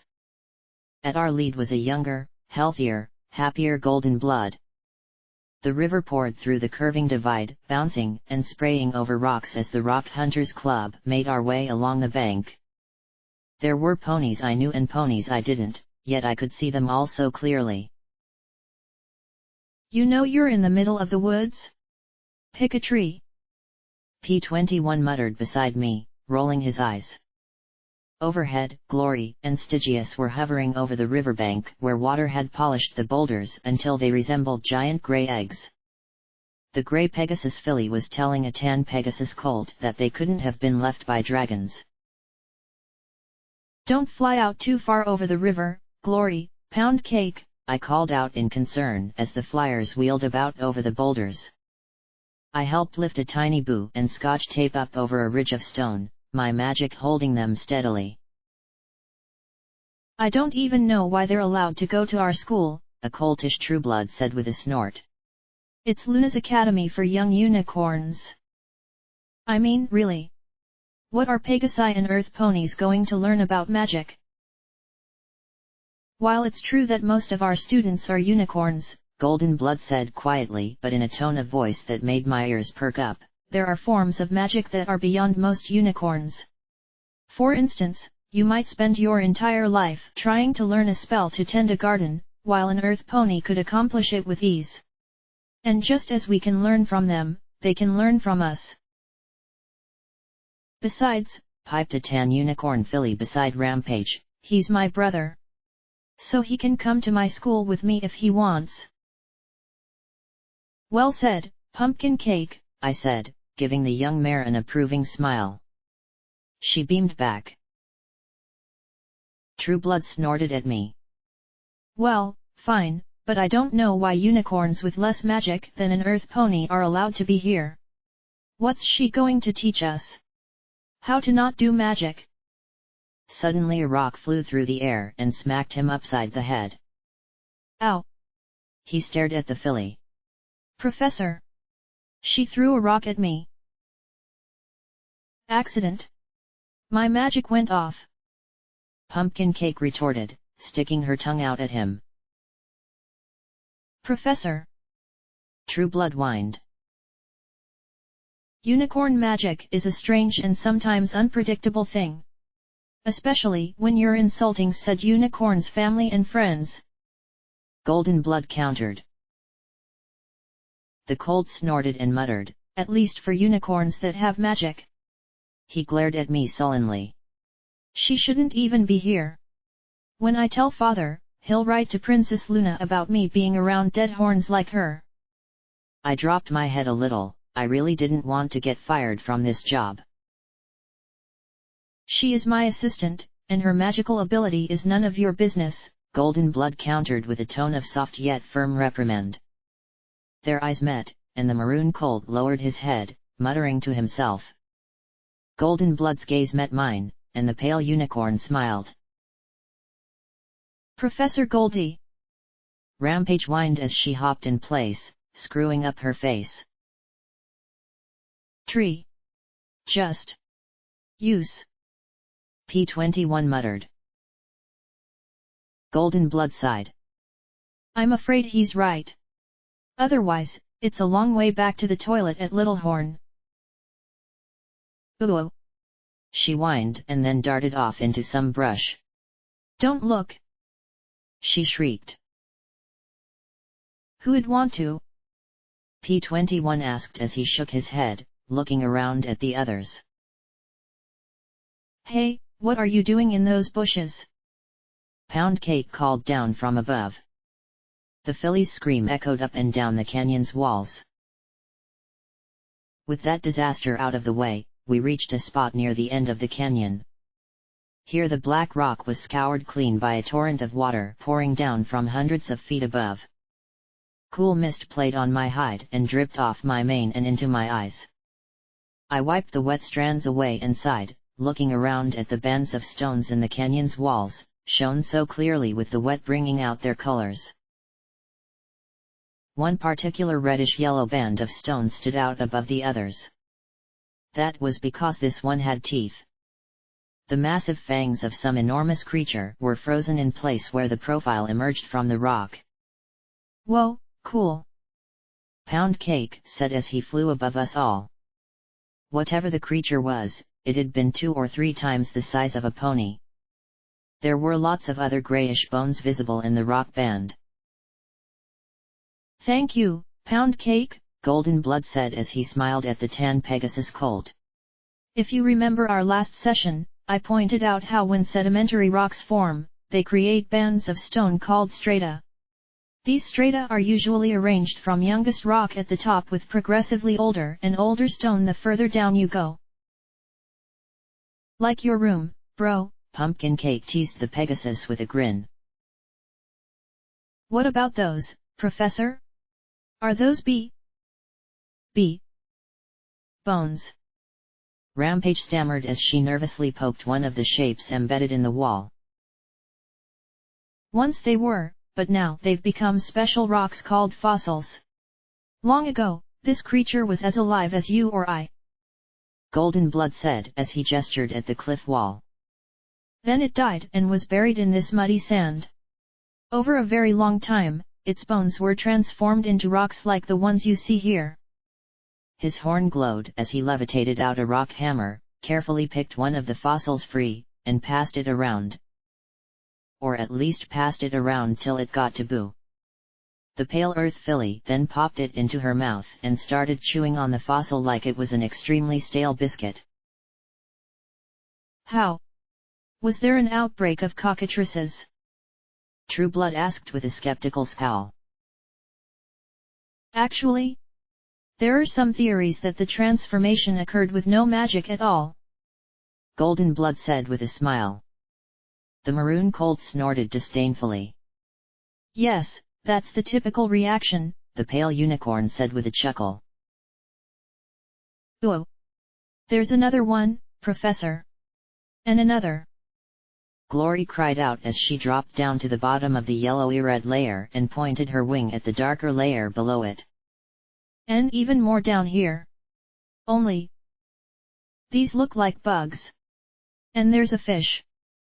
The grey filly said, pointing her hoof at the rock face. The magic of Pegasus eyesight, Golden Blood murmured, making the maroon colt glower. Yes, there are an amazing variety. I know that some books and films talk about ancient monsters like giants and trolls, but really, we know next to nothing about some of the creatures from long ago. What did they look like, for example? What did they hunt? How did they live? Were they intelligent, or not? As he looked up at the rock face, the sun peeked through the clouds and made several gemstones embedded higher up gleam and twinkle like shards of a petrified rainbow. Spread out and see if you can find more for your collection. Remember, only one each, and only ones no bigger than your hoof. Leave the larger ones for others to find. The fillies and colts spread out in little pairs and trios. I made sure that Boo didn't wander too close to the river. The maroon colt grumbled about stupid rock hunters' clubs and joining 'cause Mom and Dad said so. Pound Cake grabbed his sister firmly with his legs and flew off along the rock face, claiming they were going to find the biggest ones of all. I called out for them not to go too far. Glory, however, was staring at the huge snarling fossil in the cliff face and the others beside it. Professor, I was wondering. Well, there's all these fossils in this band. And the band beneath that. And I even saw some in the layer underneath that one. But why aren't there any fossils of these big monsters higher up? I mean, did something kill all of these creatures at once? A few that were listening in stopped picking at rocks and straightened. Golden Blood looked at her with a pleased smile. An excellent observation. That is quite a good question. The honest truth is that we don't really know. History fades and blurs the further back one goes. We're taught the pageant of hearths warming Eve, but what of the countries that we came from? Where did they come from? Or the princesses? Or ponykind? Thus, when we get to things happening eons ago, all we can do is make educated speculations. Why so many large creatures in these layers and then such an abrupt stop? Something must have happened. He trotted up to the rock layer and peered closely at it. He hummed softly under his breath, then paused. His rock hammer then picked out a lump of rock. Laying it down, he carefully chipped at the stone till it broke open and revealed a tiny metal fragment. What is it, Professor? P21 asked as Golden Blood lifted it with his magic. Sky iron. Star metal. Moon steel. The names vary, but it's a very special kind of iron that is found only in meteorites, what we also call falling stars. It has very special properties that vary quite extensively. Some is exceptionally strong. Other kinds are fairly mundane. It is usually impervious to rust and very difficult to melt or work with. Most ponies don't even bother studying it as it's such a bother. But you can find it wherever falling stars have landed. He tapped the layer. The upper boundary of this fossil-rich layer is full of tiny fragments of this particularly silvery variety of star metal, suggesting that once, long ago, a meteorite impacted somewhere in the world. We've found fragments of this particular star metal all across Equestria. And it killed all those those things?" Rampage asked as she pointed at the fangy fossil with a hoof. "We suspect it did. Others hypothesize that other changes to the world may have killed these ancient beasts long ago. Perhaps a cataclysmic volcanic eruption. But does any pony notice something else?" He gestured towards the horizontal bands of stone higher up the rock face with his hoof. I stared but didn't see anything standing out. Certainly no other fossils like the others I had seen. Just the glimmer of gems studding the rock face in little clusters. "Boring," muttered Trueblood. Then Stygius flew up and tapped a ruby with a hoof. Golden Blood nodded in approval. "Excellent. That's exactly it. Above this stratum of rock, gemstones appear all across Equestria, yet beneath it there is virtually nothing we'd call a gemstone." We all looked at him in confusion. He floated his hammer up to the bat pony, who took it in his mouth and knocked the gemstone free. I caught it as it fell and levitated it over to the gold-maned unicorn as Stygius dropped down beside me. "Gemstones like this are uncommon anywhere else in the world. Notice its facets? How clear and flawless it is. We see so many bright and sparkly gems like this across Equestria that they're mundane and common. Indeed, we cultivate them inside stones. However, if you were to go to another part of the world..." He pulled an ugly reddish-brown stone embedded inside a rock from his saddlebag. "This is a ruby."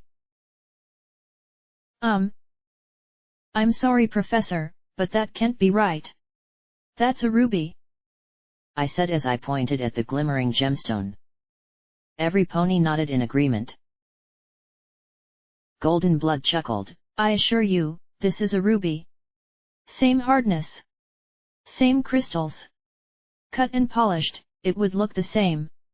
Yet it would have absolutely no inherent magical energy whatsoever. Also, any gemstones below this impact stratum would be equally mundane and unmagical. This is the conundrum. How is it that we go from ordinary, dirty, unmagical crystals before the event to countless gemstones afterwards? And why are these gems so abundant here, but scarcer and scarcer the further one gets from Equestria?" The pale unicorn poorly hid his smug expression, and P21 shared a look with me and Glory before he rolled his eyes and said with not-so-veiled sarcasm, "Gee, Professor. Do you have a theory?" Rampage snorted and even Glory fought a smile. Golden Blood smirked back at P21 and said, with a touch of singed pride, "Well, since you're so curious, I guess I can share mine with you." He looked up at the gems studding the cliff face.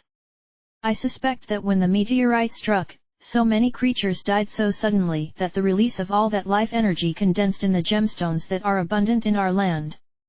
We see a similar phenomenon occur when potent magical beings, like ancient dragons, die."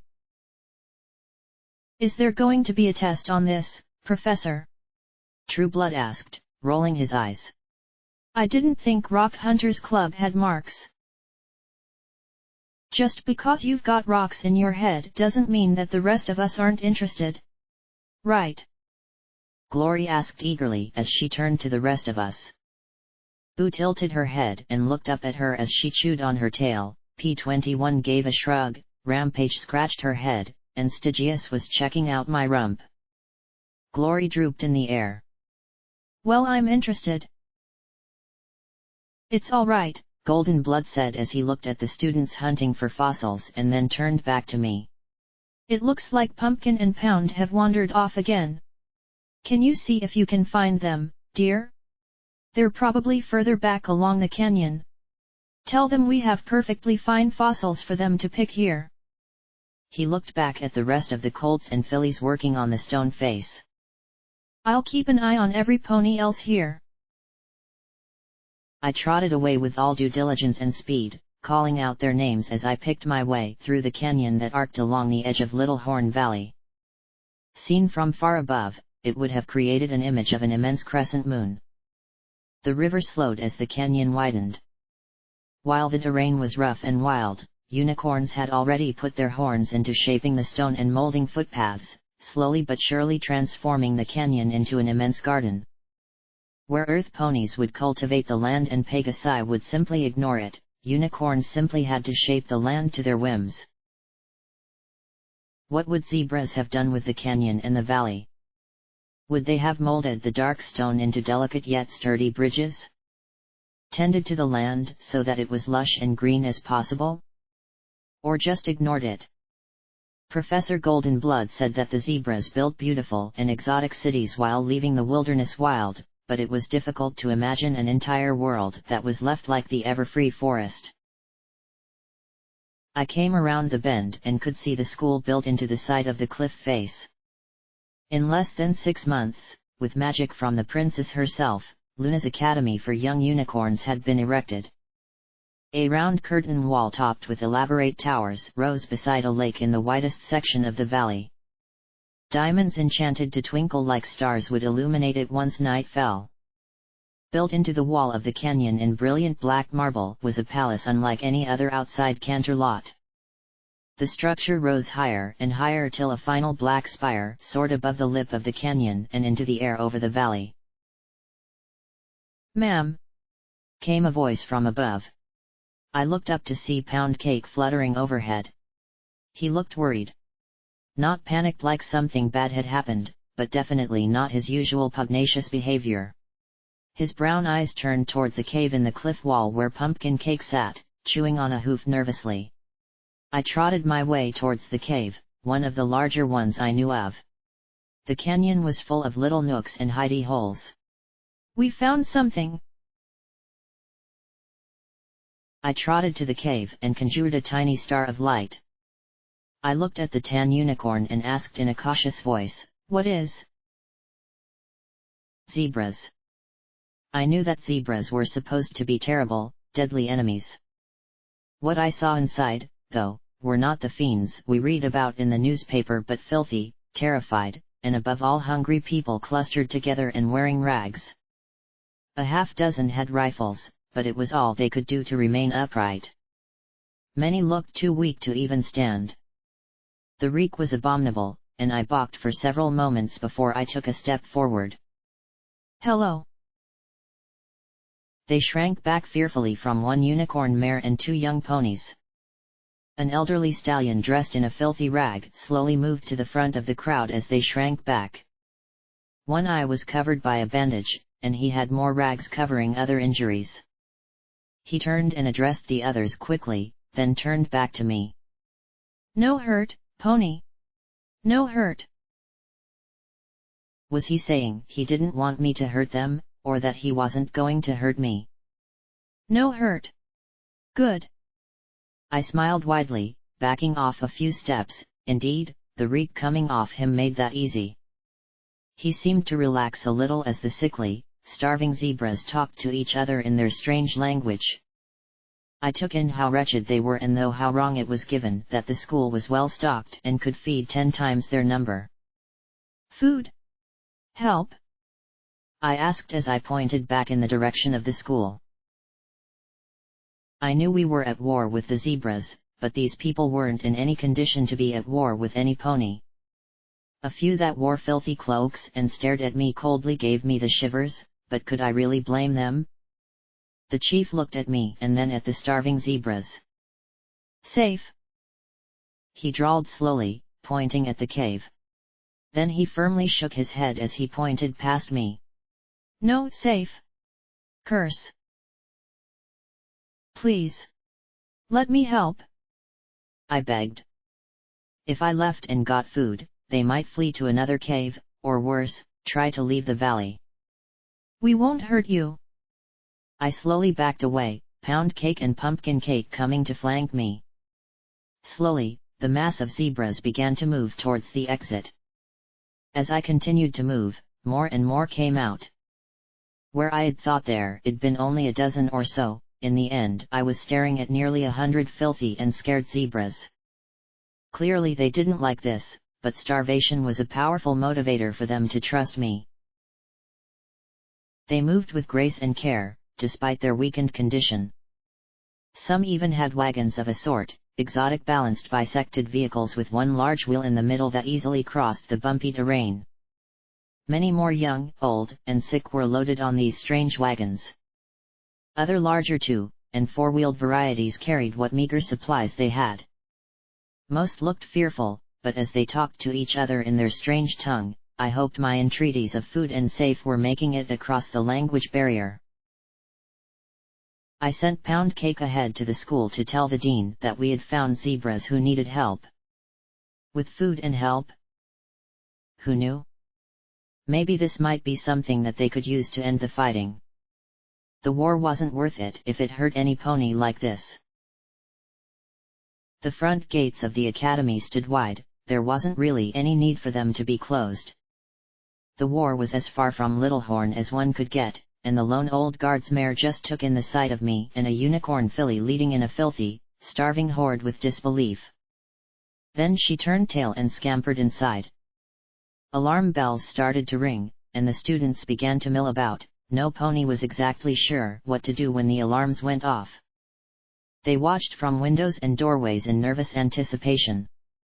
The zebras were equally terrified as they looked around at the school.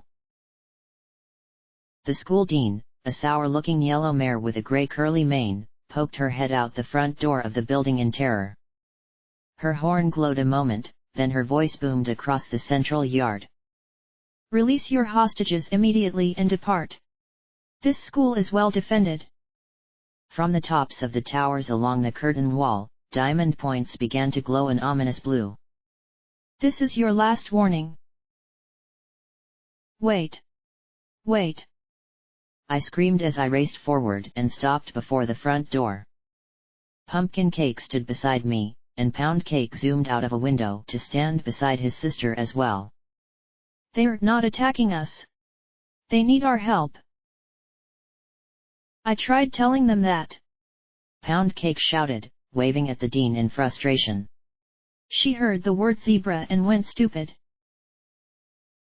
"Help?" The dean gaped at me in shock. Did you lead them here? Are you out of your little pony minds? They're starving and sick. They can't hurt any pony," I said as I stood between the doors and the clusters of wagons and zebras. "They've got a gun," some ponies shrieked. "Fire! Fire! No! Stop! We need to help them," I yelled as the Cake twins waved their hooves as well. "Please, don't shoot," Pound Cake begged. "They won't hurt us," Pumpkin Cake yelled. "Depart at once. This is your final warning." The dean's panicked voice boomed over the yard as the zebras started to break apart. Some pony, however, had closed the gates too late, and now the refugees were trapped within the curtain wall with nowhere to flee. The zebras began to cry out as the diamond spires glowed brighter and brighter. Then a shot rang out. "No!" I screamed as I turned and looked at the zebras I had wanted so badly to help. The spires discharged. Blue-white lines flashed out from the tips of 6 towers and flashed across the clustered zebras.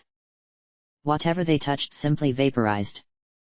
I had never actually seen magic like this at work. In fact, I doubted any pony at our school knew exactly how the defenses worked. We had never imagined what they could actually do. A second, and they were being cut to pieces. And it was all my fault. I couldn't think. I could only move, and that was in the direction of the wagons that were sliced to pieces by the dancing blue beams. It was the only way I could imagine getting the beams to stop. At the very least, I would die beside the zebras I had foolishly led to their deaths. "Stop! Stop firing!" the dean stammered as I reached the screaming zebras. I found the old zebra with the one eye lying in 2 pieces and collapsed in front of him. We may not have understood their language, but screams like that didn't need language to get their meaning across. Young zebras with sliced-off legs were held by desperate parents, ignoring their own wounds to tie off spurting stumps. Others cradled loved ones killed under the promise of food and help. Pumpkin Cake and Pound Cake, to my astonishment and relief, rushed to help me. Despite the blood and smell and screams, those two young ponies raced forward to help with the injured. Pound lifted splintered chunks of wagon from their trapped occupants, while Pumpkin worked to tie off injured zebra stumps with whatever she could find. Singularly, then in pairs, then in a swarm. The students and faculty rushed out to assist as well. Healing spells were immediately applied as the school tried to undo what it had done. Half the zebras were dead, and virtually all of them were wounded in some way or another. And once the bleeding was stopped, they started to bring out food and drink. I sat there, blood smearing my hide, emotionally and physically exhausted. Then I became aware of the dean standing over me. Pumpkin Cake and Pound Cake stood behind her, both looking positively grimy. Well, I hope you're proud of yourselves. I don't know what Princess Luna will make of this incident when she returns from Canterlot, but you three are going straight to Celestia while I try and deal with this mess. What? Celestia? I muttered weakly. A Pegasus hooked to a skywagon on the edge of the campus looked on warily at the slaughter. Now? Couldn't we at least wash the blood off? Take some of the injured with us. Yes, now. This instant. She shrieked. I'll make it clear that this fiasco was your fault. I'll leave you to explain to the princess what madness drove you to be so ridiculously reckless. She snorted and stomped, then turned to some of the other faculty. No. Don't let them inside. Ugh. Keep them out here. Honestly. She said as she trotted out where the faculty was trying to help the injured survivors. Oh, Luna is going to be absolutely furious when she returns tonight. Come on, ma'am, the blue Pegasus buck said in a low, deep voice. It's a long way back to Canterlot. I gathered up Pumpkin Cake with a feeling of dread in my heart. I wouldn't even have a chance to tell the professor what I had done. A minute later we were airborne, leaving the school behind us. Well, I never thought I'd see it, the buck muttered. I'm sorry. I said as I shivered. I wanted to help them. Sorry. The blue Pegasus looked over his shoulder back at me with a wry smile. Girl, you don't got nothing to be sorry for. Young unicorn mare like yourself helpin' refugees like that. Jumpin' in to stop the firing? Getting the whole dem school to help, regardless of what that demmed nag said? Girl, I think when Princess Celestia hears about this, and word gets back to the zebras, the war will be over. Y'all might have just saved Equestria. The feeling of dread lifted as we soared higher and higher into the clouds.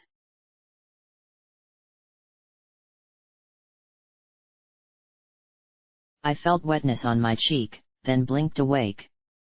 I had drooled all over my pillow in my sleep, and now it was soaked. I self-consciously wiped my own spittle off with a smooth metal hoof. Huh. No mare in black senselessly butchering ponies. No horrible dreams of my stable or getting plowed on the seahorse. It was almost anticlimactic. I turned the pillow over to the dry side and rolled onto my back, looking at the flowers and birds painted on the ceiling. The details of the dream I had had were slipping away. Something about an academy and some zebras and golden blood being a teacher there. My head was better. The rad roach in my skull was gone, and while I wasn't quite at 100%, I was a lot closer to it than I had been in a long time. I rubbed my face carefully with my forelegs and then slowly sat up. I cautiously activated my EFS and looked around till I found a single blue bar, along with a sea of red bars on the other side of the door. Too much to hope that the killer robots with nothing else to do would have gotten bored and left, I guessed. I cancelled the EFS and sighed as I sat up on the couch. Now, what to do about him? On one hoof, he was handsome and fit. He hadn't tried to force himself on me, but he was keenly interested. On another, I had no idea who he really was or what he really wanted. I couldn't treat him as a stable 99 stallion and just rut him because I wanted to. Besides, even if he had been relatively gallant since we had met, he might still have an ulterior motive. On another, it would be nice to get a little play. It had been so long since 10 pony, and since my last decent buck, U18, 5 months ago, that a pony ride sounded nice. But still, on the other rear hoof, I really wasn't sure if I should wait till I was with Glory or not. Though as fun and wonderful and dear as she wasn't a stallion. There just wasn't any getting around that. And on a metaphorical fifth hoof, there was that part of me screaming to kill him before he nailed me to the floor and fucked my orifices in alphabetical order. Ugh, I need less hooves, I groaned, shaking my head. A door opened and I looked over to see Stygius, armor off. What was it about the physique of flyers, trotting out of the library, a fold of papers under his wing? He sat beside the couch and held up his slate. Sleep well, had been written on it. You know what's crazy? I actually did. I said as I rolled forward onto my hooves, standing upright and stretching my legs. Okay, technically there weren't very many muscles in them to stretch, but the motion was refreshingly familiar. It's pretty sad when a decent nap stands out so much. How long was I out? He stomped his hoof 5 times. I sure hoped that wasn't in minutes. And what have you been doing? He folded his forelegs beside his head and mimicked napping. Then he reached under his wing and pulled out the stack of papers. I took it from him with my magic and unfolded them, reading what he had written. You asked where bad ponies come from. We don't know.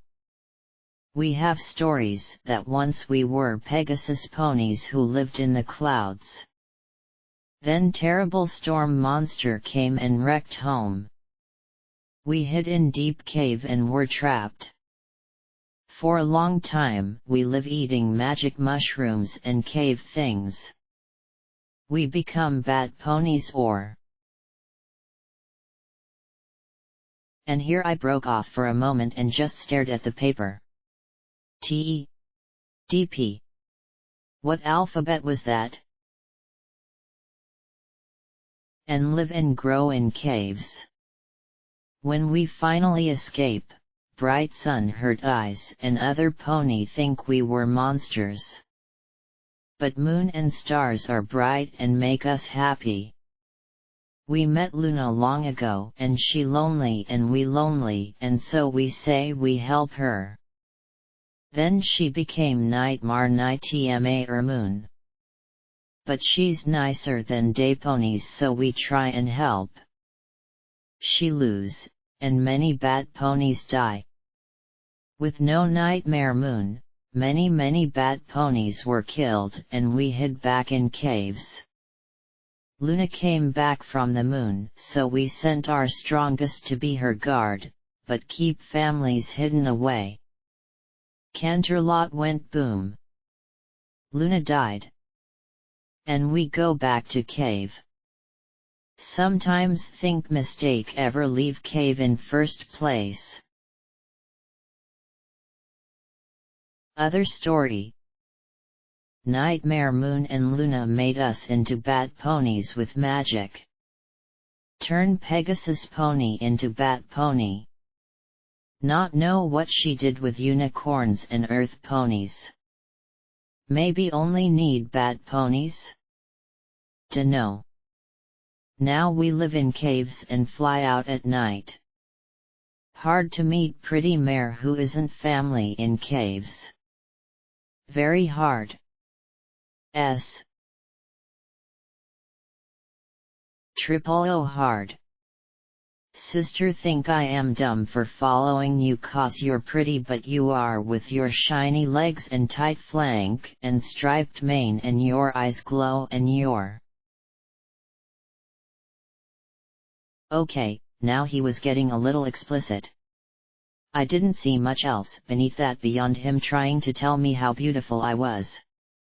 He had sketched a couple of pictures of caves, some of bat ponies, and one of me. At least, I thought it was me. I really doubted my horn had magic sparkles dancing around it or that I had a full moon aura surrounding me.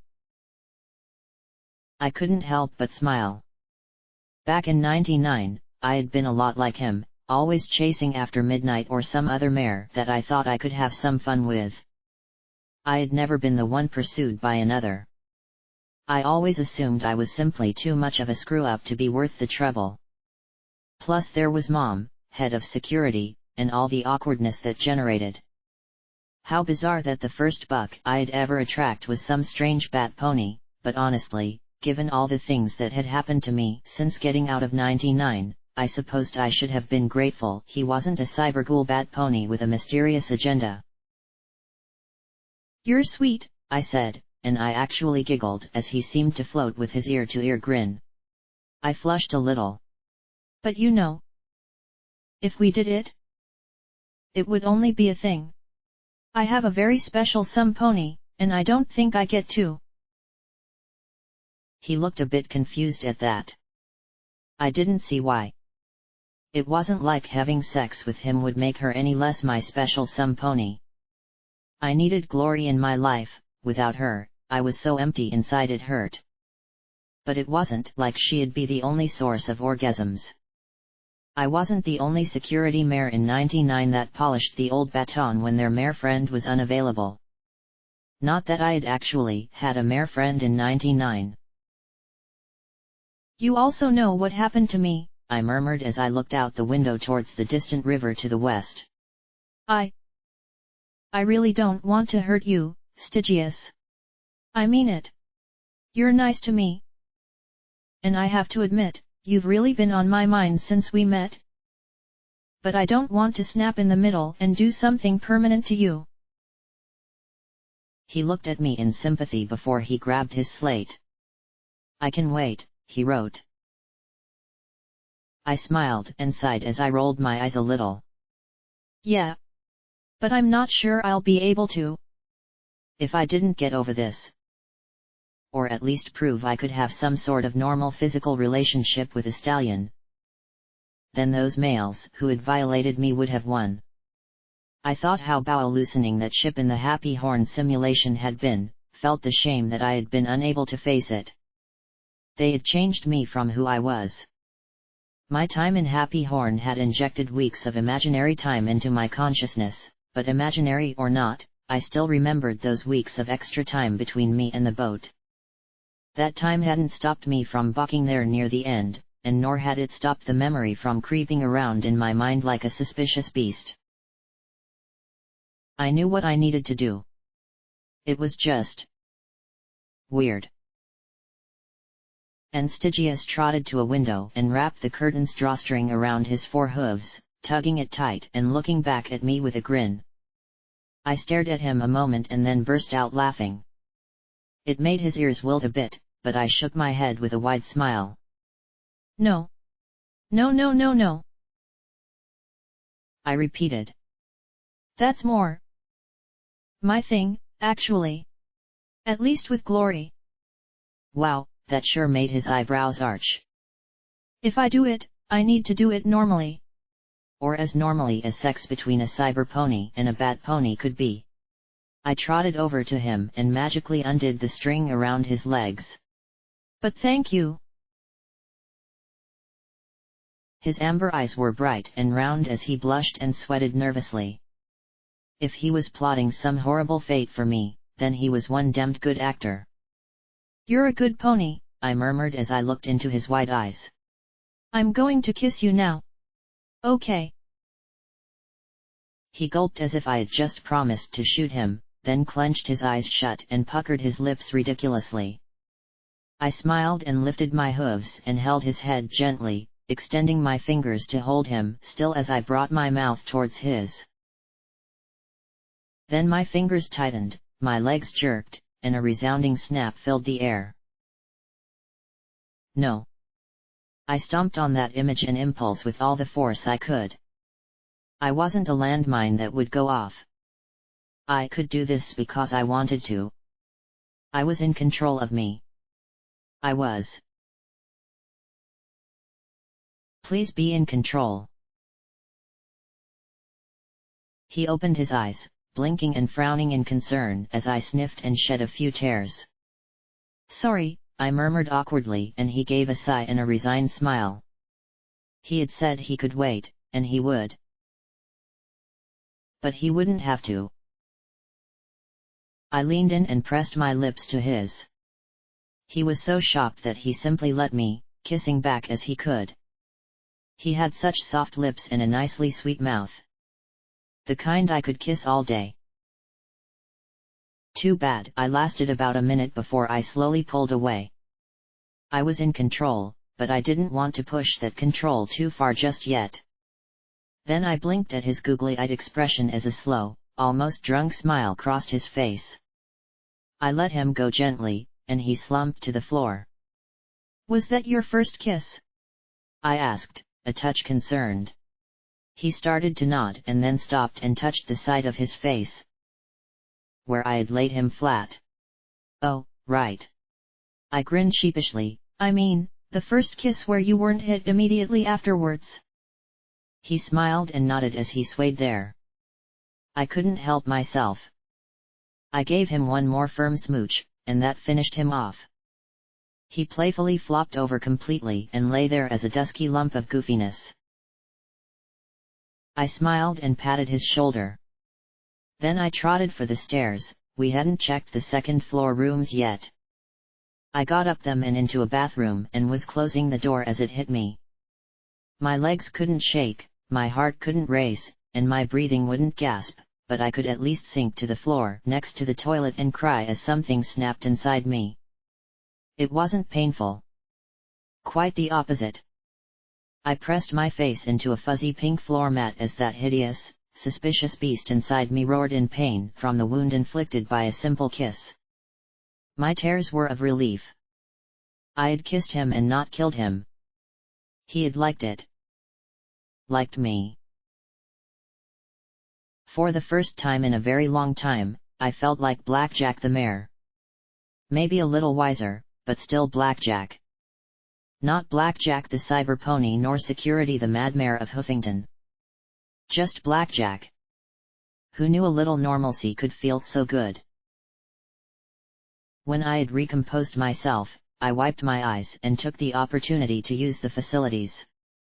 Functional plumbing and a flushing toilet, another miracle in the wastes.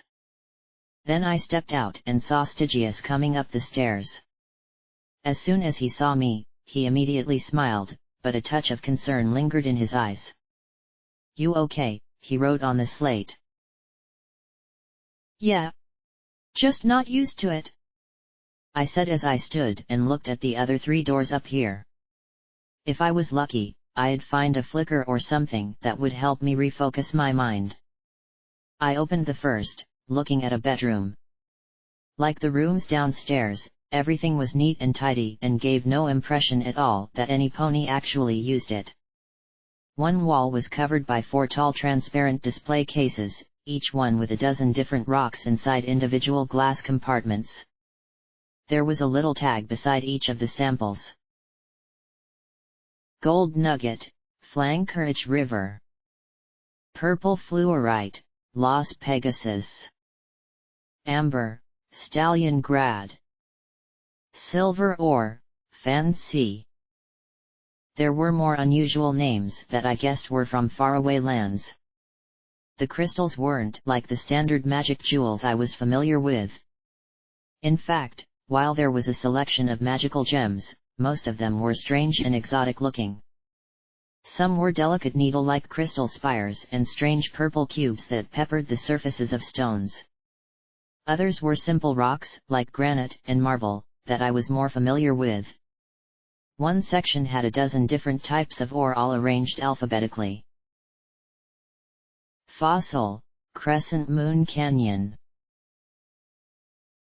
I slowly opened the case and levitated the horn-sized stone out, then turned it over in front of me. The small spiral shell resembled an extremely old tan cookie. I sighed and put it in my saddlebag. Beside it was another curious rock, a flake of silvery metal. Star metal, Huffington. And right beside that was a strangely glowing milky white crystal. Moonstone, moon. As amazing as that was, it didn't distract me from something else I found very curious. The glass wall between the two had melted. I opened the door to the case and pried loose the silvery flake and the pale stone. I had seen these two together before. Only they had been separated by a layer of flux rather than simple glass. I looked over at Stygius. Stand back. I think this is gonna do something. I dropped the stone and flake from my hands into my telekinesis, closed my eyes, and carefully brought the two closer together. As I did so, the metal began to glow and the crystal to glow brighter, and instantly my pip-buck began detecting magical radiation pouring from the two. Stygius backed away with me. We stepped out onto the balcony walkway overlooking the great room and closed the door almost completely shut. I peeked through the gap at the two floating rocks. Holding the two at the furthest distance inside the room I could manage, I forced them together. The flash and explosion rattled the house, though clearly the building had been built from magically reinforced materials. The detonation blasted the door right into my face, and only my hastily raised cyber legs kept the wood from taking my head off completely. The force blasted Stygius into the air as I fell back and nearly crashed right through the balcony railing, chunks of door flying out over me and tumbling down into the room below as I lay there on my back. I had no idea that my rad meter could even click that fast, though the rate was decreasing quickly. Okay, that was a little toastier than usual. When I looked back towards the empty doorframe, I saw cracks spiderwebbed through the walls around it. Ow! That was really stupid. I muttered as I slowly sat up, rubbing my head. I pulled out a pouch of rad away for each of us, smirking around mine at Stygius's disgusted expression as he drank his, then stepped back inside, looking at the shattered cases and the rocks strewn across the floor. The bed was smoking, and the floor was blackened below where I had squeezed them together. Embedded in one wall was the moonstone. Embedded in the opposite was the flake of star metal, still giving off smoke. I trotted towards the flak's impact dent and looked at the smoking bit of metal. No, not just smoking. It was melting away before my eyes, shrinking as it made a long, low screaming noise. Glowing white smoke curled up from it as it slowly vanished, and that smoke condensed into tiny white motes of light. They were exactly like the motes in the zebra ruins. I saw them disappearing one by one and lunged forward to touch one with my horn.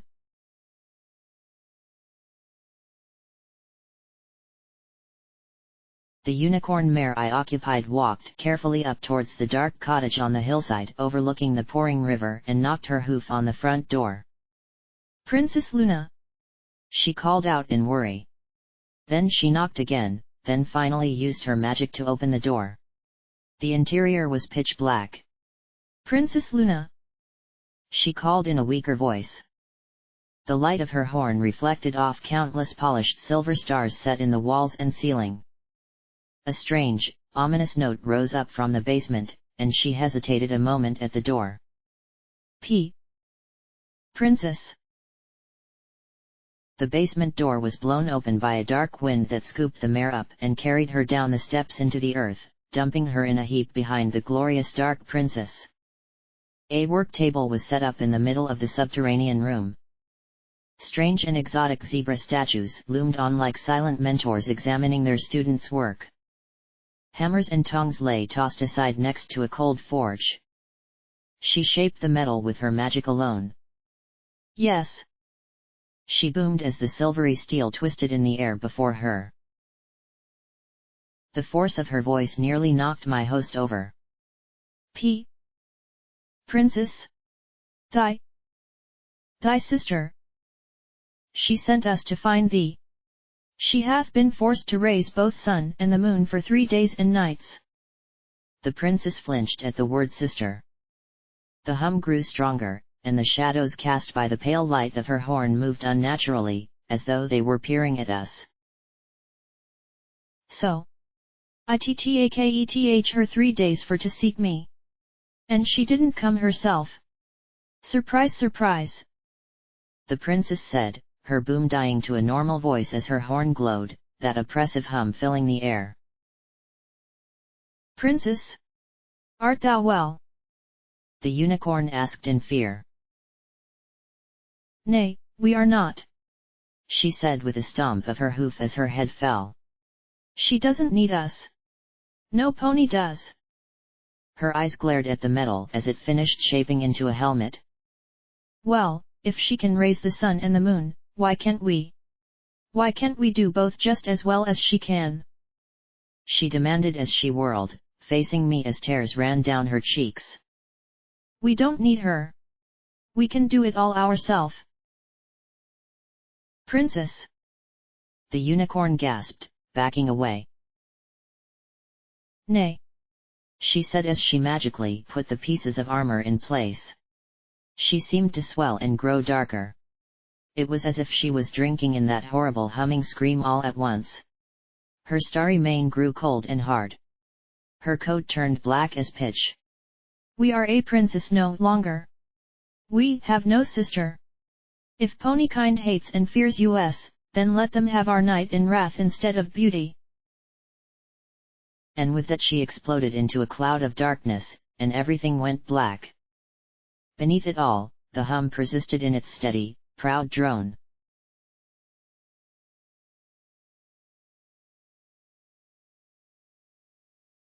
I lurched and shook my head hard. Whoa! That was interesting. I rubbed my bleary eyes, trying to pull my head into the here and now. I remembered the terrifying statue of Nightmare Moon that had been in the Huffington Museum, but that statue had been cute compared to what I had seen just now. The sight of Luna transforming into that dark shape made me shiver from horn to shoulder. Really, it'd be nice if I could get some nice goosebumps going.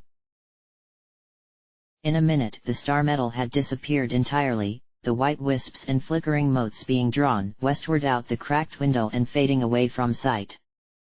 I saw the little bots buzzing about on the far side, but it hadn't broken. Stygius flew to the other side of the room and dug at the wall, popped the moonstone free, picked it up in his mouth, and carried it to me. I looked it over closely. Unlike the metal flake, the moonstone was intact. Only a small indentation had been made in it where I had forced the two together. Whoa! I murmured as I looked at the faintly glowing white stone. He nodded, and I carefully put the crystal away in my saddlebags. I wondered what had happened to the moonstone that had been extracted from the folly shell.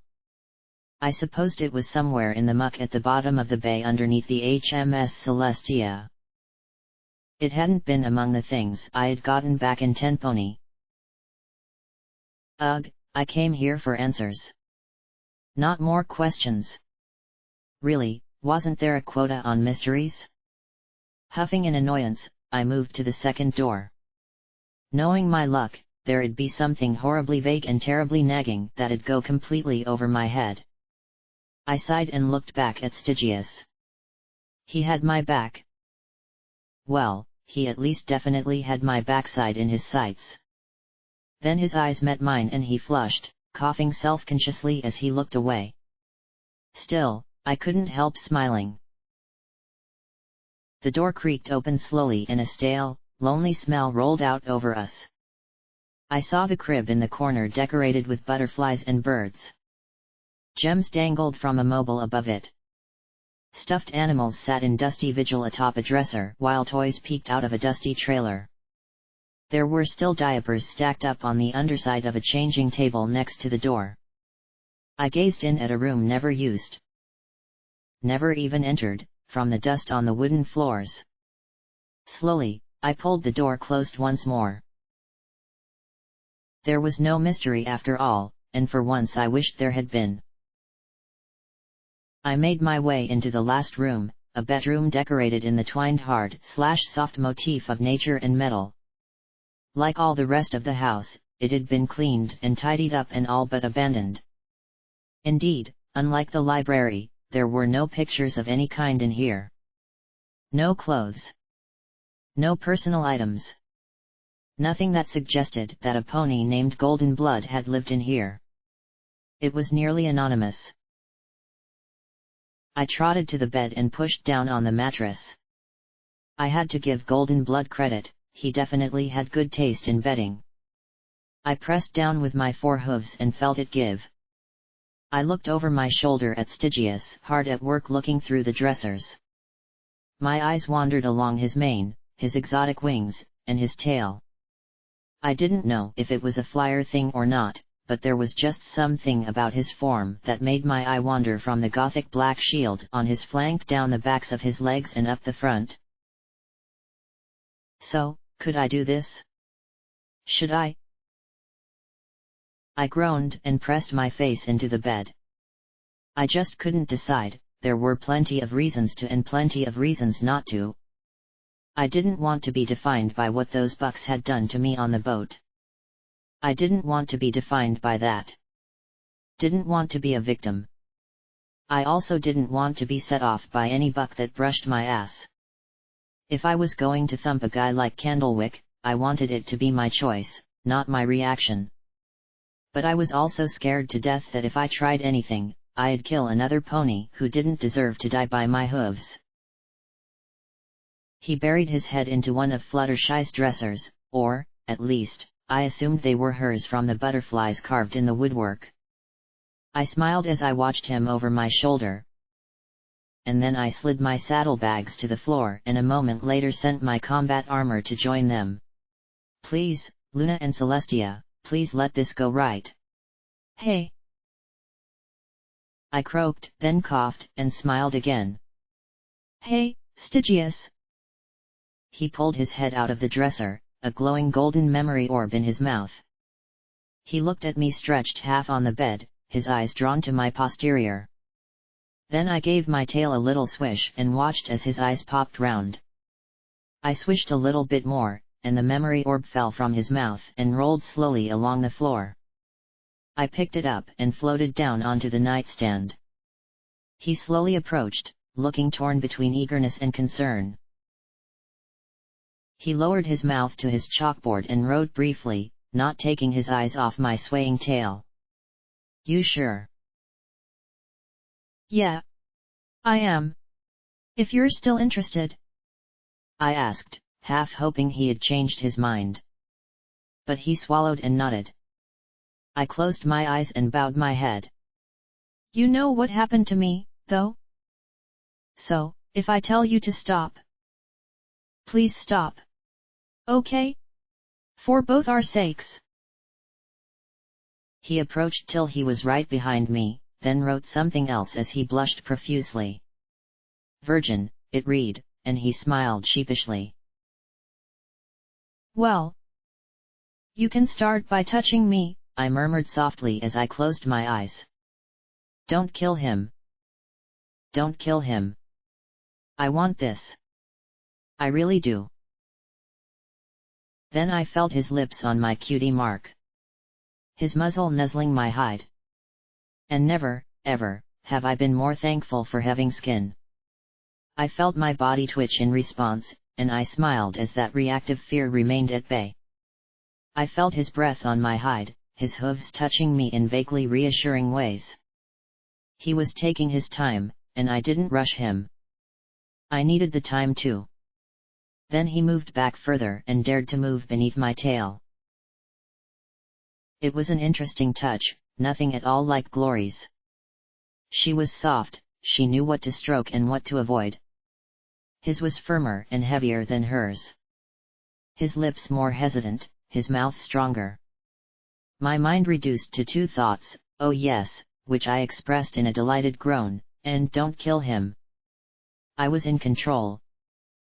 And with every minute I felt better and better as he helped me feel like a mare. Like a pony. Damn me if I didn't understand this now. When you were half machine, you needed something, anything, to remind you that you were also flesh and blood. Very flesh. Very blood. And when he entered me, it was all I could to keep myself together. My legs could remember the feeling of the nails, my nethers, and throat, the burning pain and humiliation. This wasn't that. He wasn't them. I was safe.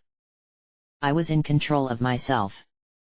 And while every second a part of me screamed to get him out before he started hurting me, to rip and tear and kill, I suppressed it.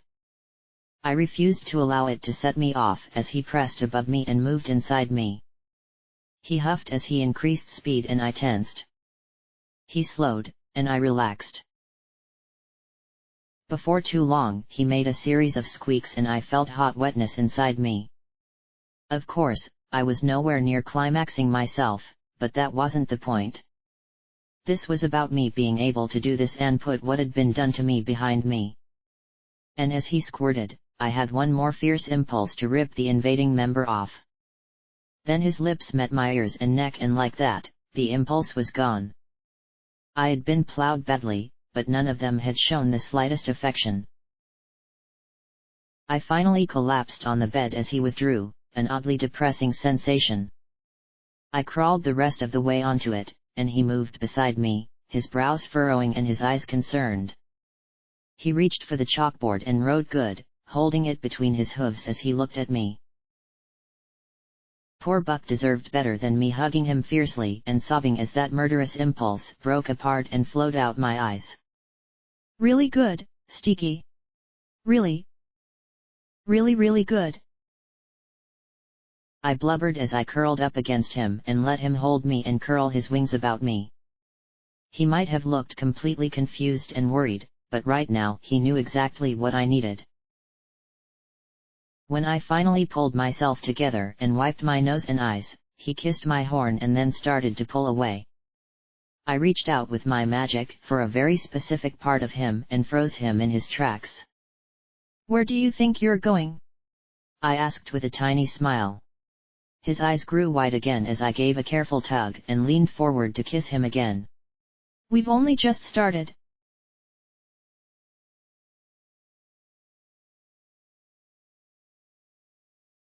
I liked stallions. I liked mares too, but right now, curled up with Stygius on the bed, I had to admit that I liked the boys every bit as much as I liked the girls. I pressed my nose to his chest, taking in his musky, sweaty scent as I felt his heart beating. He had lasted 3 rounds and now snoozed next to me. I didn't want to pull away, and for now my itch had been scratched. I had actually worked up a sweat of my own, even with the metal and synthetic organs, I had still made quite a work out of it. I probably could have kept going for hours, but why ruin a good time by forcing him to draw it out? I'm gonna need another bath, I thought, feeling things drying on my hide. Oh well. Showers later. Stygius was smiling in his daze, he had been good. Not spectacular, but for his first time, he had definitely put up a good show. I had even popped once our last round, to my own delight and surprise. I doubted we'd have time for a fourth, we couldn't stay locked up here forever rutting. Okay, for the wasteland that actually sounded damn inviting, but still. I felt good. It was something I hadn't felt in a long time. Good. Not drunk. Not exhausted. Not crazy. Okay, I felt guilty. I didn't deserve to feel this way. But aside from that lingering urge to kick myself on general principle for what I had done after Yellow River, and at Yellow River, and every other messed up thing I had done, I felt damn nice to be held like this. The next time I was with Glory, I would do all I could to make her feel this way. So, move and wake him, and be tempted into a fourth round? Or just rest here? My eyes went to the memory orb on the nightstand beside us. Well, it would pass the time nicely. I floated it over and touched my horn to it with a lazy smile. My horn flared and flickered as I worked to make the connection. Come on. Get in there. I can't spend all day just lying around on golden blood and Fluttershy's bee.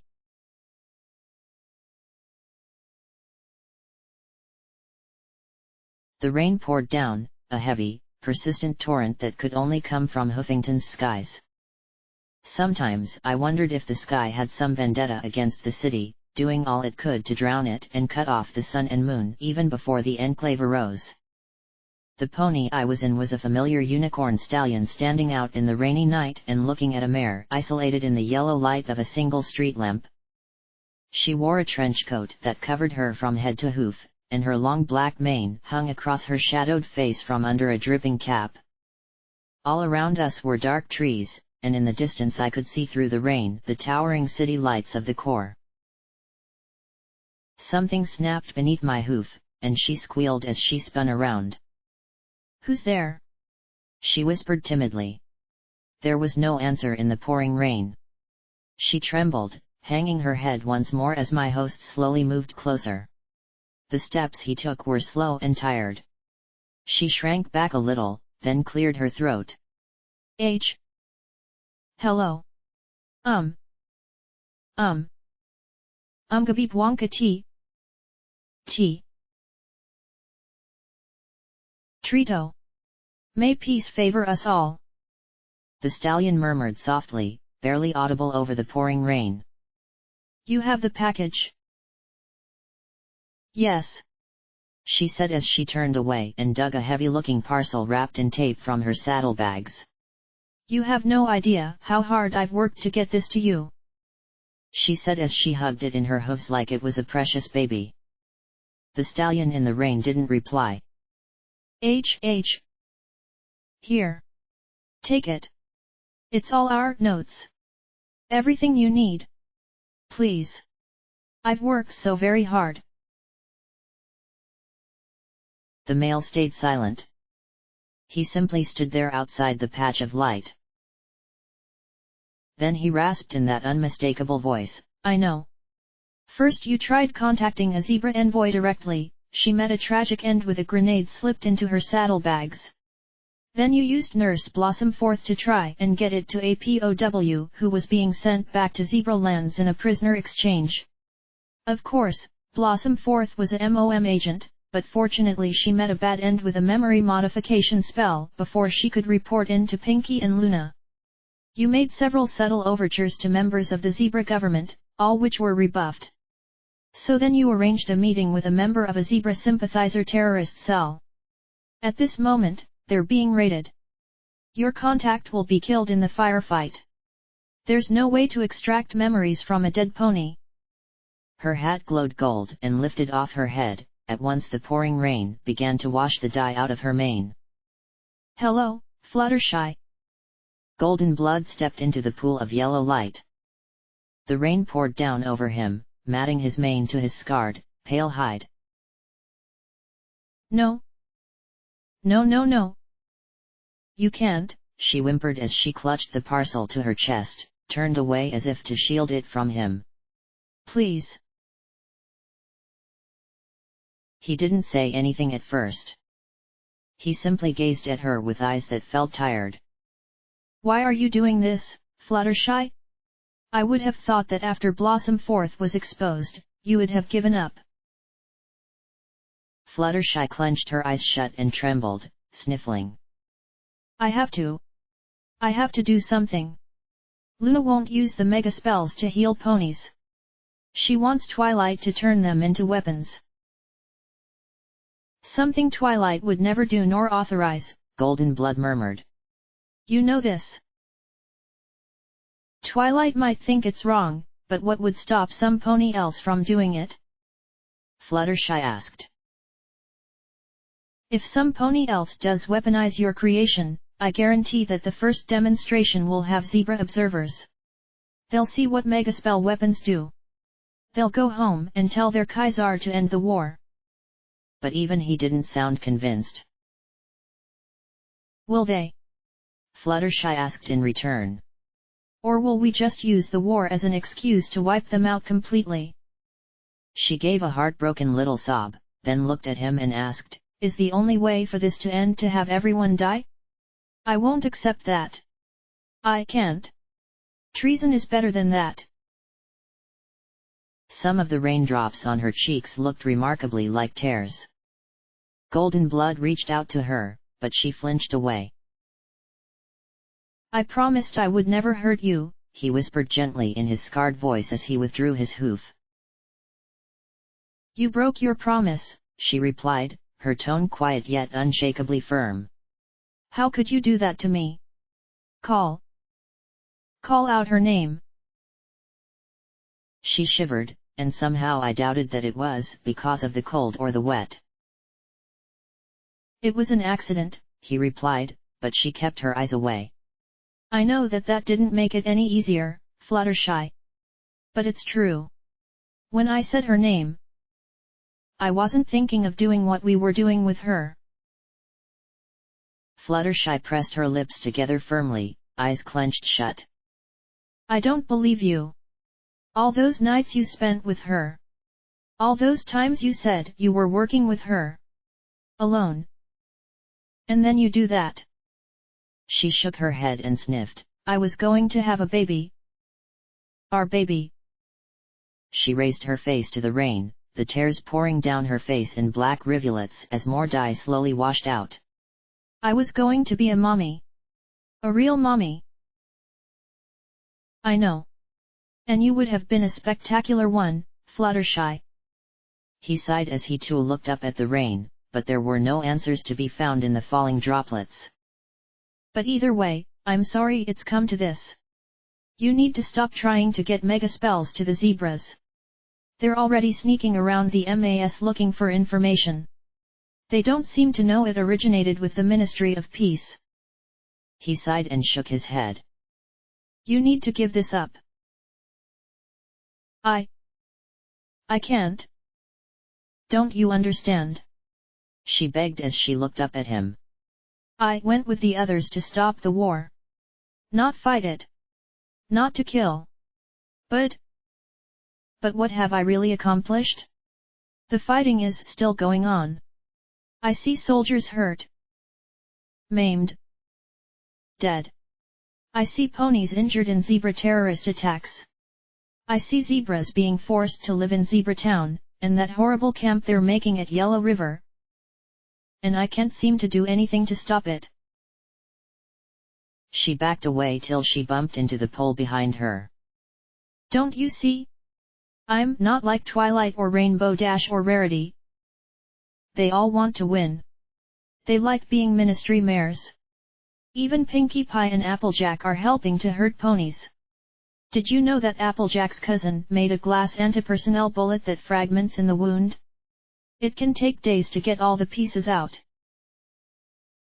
That's the intention. Tie up their medics with difficult injuries. Golden Blood murmured, now looking away himself. Oh really? That drew his eyes back to her, and even I was taken aback by the scorn in her gaze. Do you know what glass bullets actually do? The infections. She asked as she stared at him. The pieces are almost impossible to detect, they can remain lodged in organs and cause crippling pain. They migrate, tearing holes in tissue as they move. The zebras won't waste time treating injuries like those. They'll just euthanize their injured and keep fighting all the harder. Fluttershy. We're at war, he said lamely. So that makes it okay. Fluttershy retorted sharply, starting to pace. We can use glass bullets. We're at war. We can use airdropped mines that'll blow up any foal that trots along, zebra or pony. We're at war. We can kill, and murder, and maim, and do horrible things. 'Cause we're at war. She sat and started to sob. I hate it. I hate everything about it. And I have to stop it. Even if that means giving mega spells to the zebras. If Luna's not good enough to use mega spells to heal battlefields, then maybe the zebras will be better than us. She finally dropped back to a near whisper. At least it will help them with dumb glass bullets. She just sat there in the rain, head bowed, sobbing. He said nothing. Finally he murmured softly, I'm sorry, Fluttershy. She sniffed and drew a ragged breath. Me too. Finally she straightened. Well then, let's go. Go. To Princess Luna. Or Pinkie Pie. So they can banish me. Or throw me in a dungeon. Or do the things they do, she murmured as she looked up at him. He just smiled and shook his head. Don't be ridiculous. I wouldn't have gone through all this trouble if turning you in had ever been an option. He sighed and looked at her. I love you, Fluttershy. I know you don't believe that, but it's true. Yes, I care for Luna too. But she never had my heart. Only you ever did. Only you ever will. She stared at him, shaking, before she looked away. I'm sorry. I don't. Sorry. I promised, he rasped softly as he turned aside with a small, sad smile. I promised I would never hurt you, Fluttershy. I'm sorry I made you doubt me. That I said what I did, when I did. But I won't turn you in. I beg you to stop this, though. Zebras can't get their hooves on mega spells. It'll take the war to an entirely new level. Please. I can't. Don't you understand? She said, desperation creeping into voice. If I don't do something, I think I'll go crazy. I have to stop it. Perhaps. What if I did something? Made some way for you to help prevent ponies from being hurt? He asked, then sighed. You could also take it as a more sincere apology. Golden blood. You don't have to do that. I have to do something, Fluttershy. If you keep this up, you're going to go to prison. I couldn't bear to see you in such a place. Then help me. Please. If the zebras get their hooves on mega spells, the war will have to stop. If the zebras and ponies both know that battles are pointless, they'll have to negotiate. Right. She said with a wide, hopeful, and horribly naive smile. I can't just sit on this. I need to do something too. She smiled slightly. You can understand. Yes. I do. He stood perfectly still for a few seconds as the rain poured down upon them both. Finally he said, in a voice barely louder than the rain, You should write to Professor Silverstripe. Her father is Dr. Propo at the Zebra Academy of Science, and I know she has some means of contacting him clandestinely. He's one of a few back channels I use to keep tabs on what's going on in zebra politics, and he is an outspoken critic of the war. Maybe you two could collaborate on treating the casualties. Try and open up some avenue for peace talks. He looked back at her, his gaze once again firm. But please. Not mega spells. If you keep trying to pass that to the enemy, sooner or later, Pinkie Pie is going to catch you. Or Luna will. I can't protect you then. Thank you, she murmured as she put the parcel back into her bags. He nodded in acknowledgement, and she said softly, Golden blood? Do you ever dream that things were different? All the time. But then again, if they were different, would we have ever had what time together we did? He turned away. Golden blood! Fluttershy murmured, and he paused, looking back at her over his shoulder. Please, get out of the rain. I felt his lips curl in a smile, and with a single nod, he trotted away.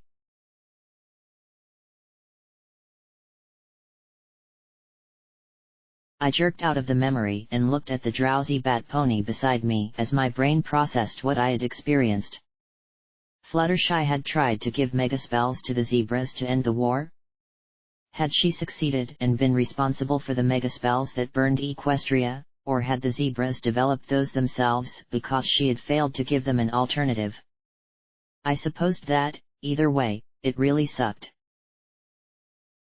And they had broken up because he had called out some other mare's name in bed?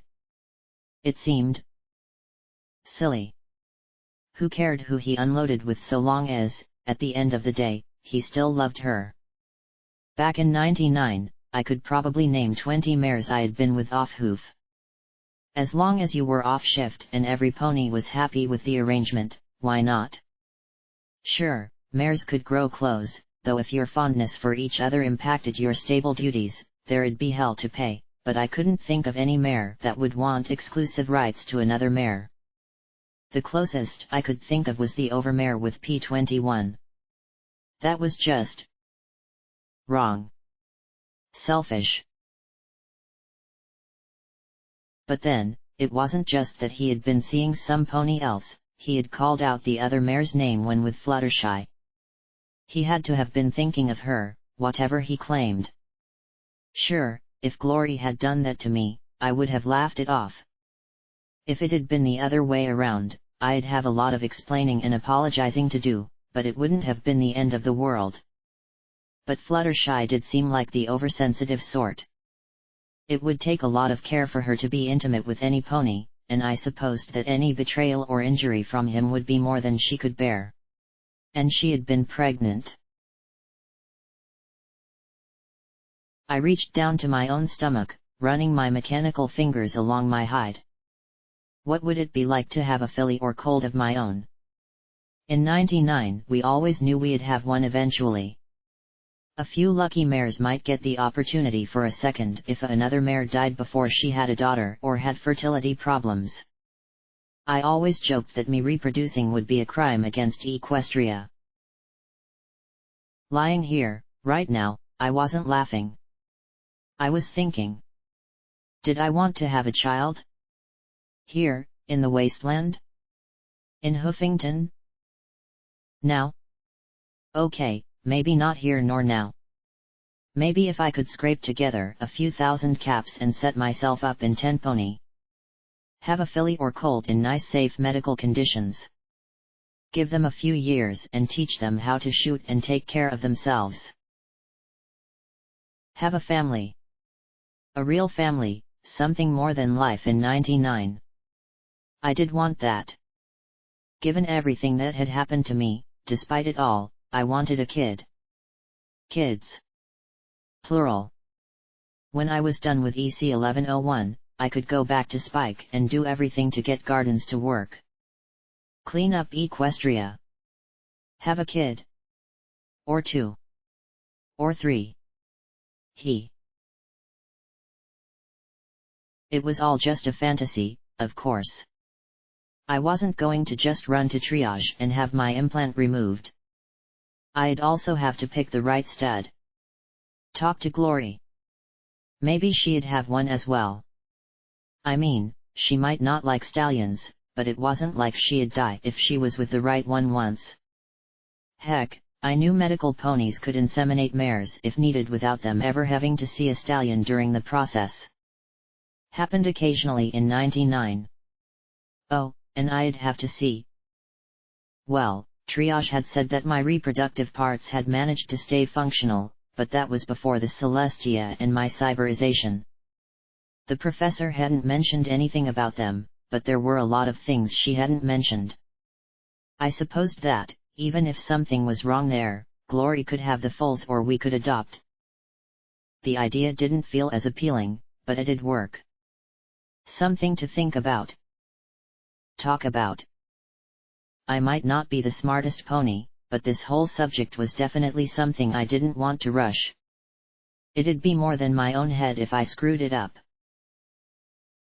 I rolled onto my side and snuggled against Stygius. He was warm, firm, and didn't mind metal legs.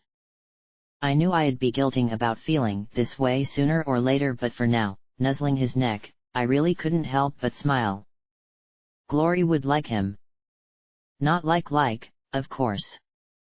But he had a gallant idiot streak I bet she could really relate to. Kissing along his chin and cheek, I moved my hoof downward. A few seconds later, his eyes popped wide as his cheeks went red. I gave his nose a little lick as he gave a meek chirp. Round 4.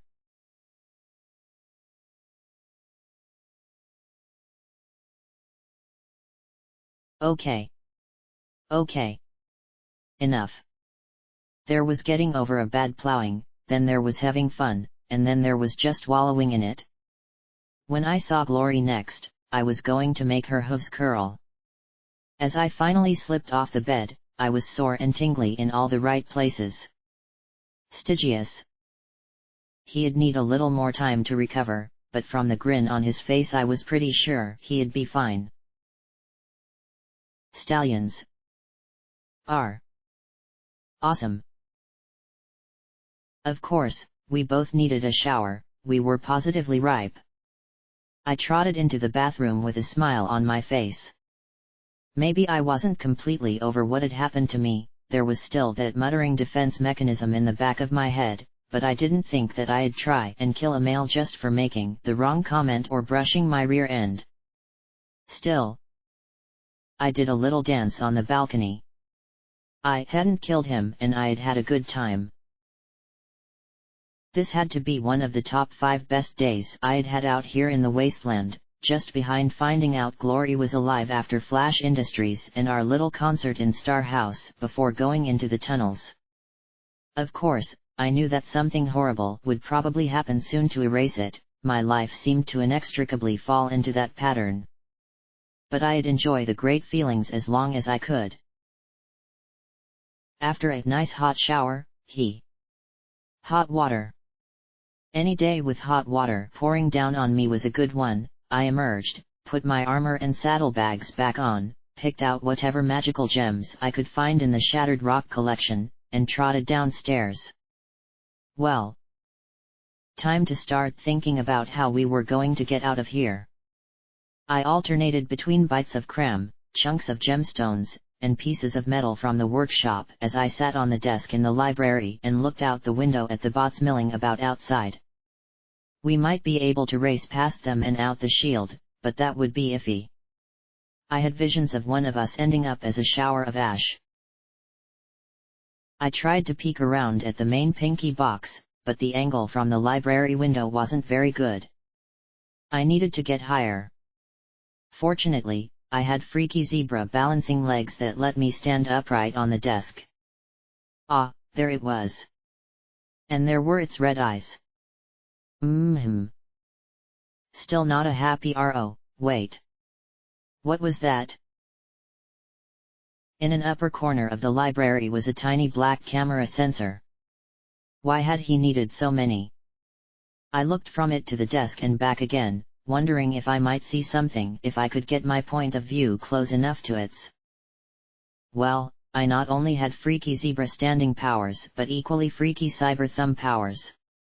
I used them to carefully climb up the bookshelves, and pretty soon I realized I was onto something when I heard a faint crackle in my ears. Yes. Another recording. I lifted my head even with the camera, then turned and looked down into the library.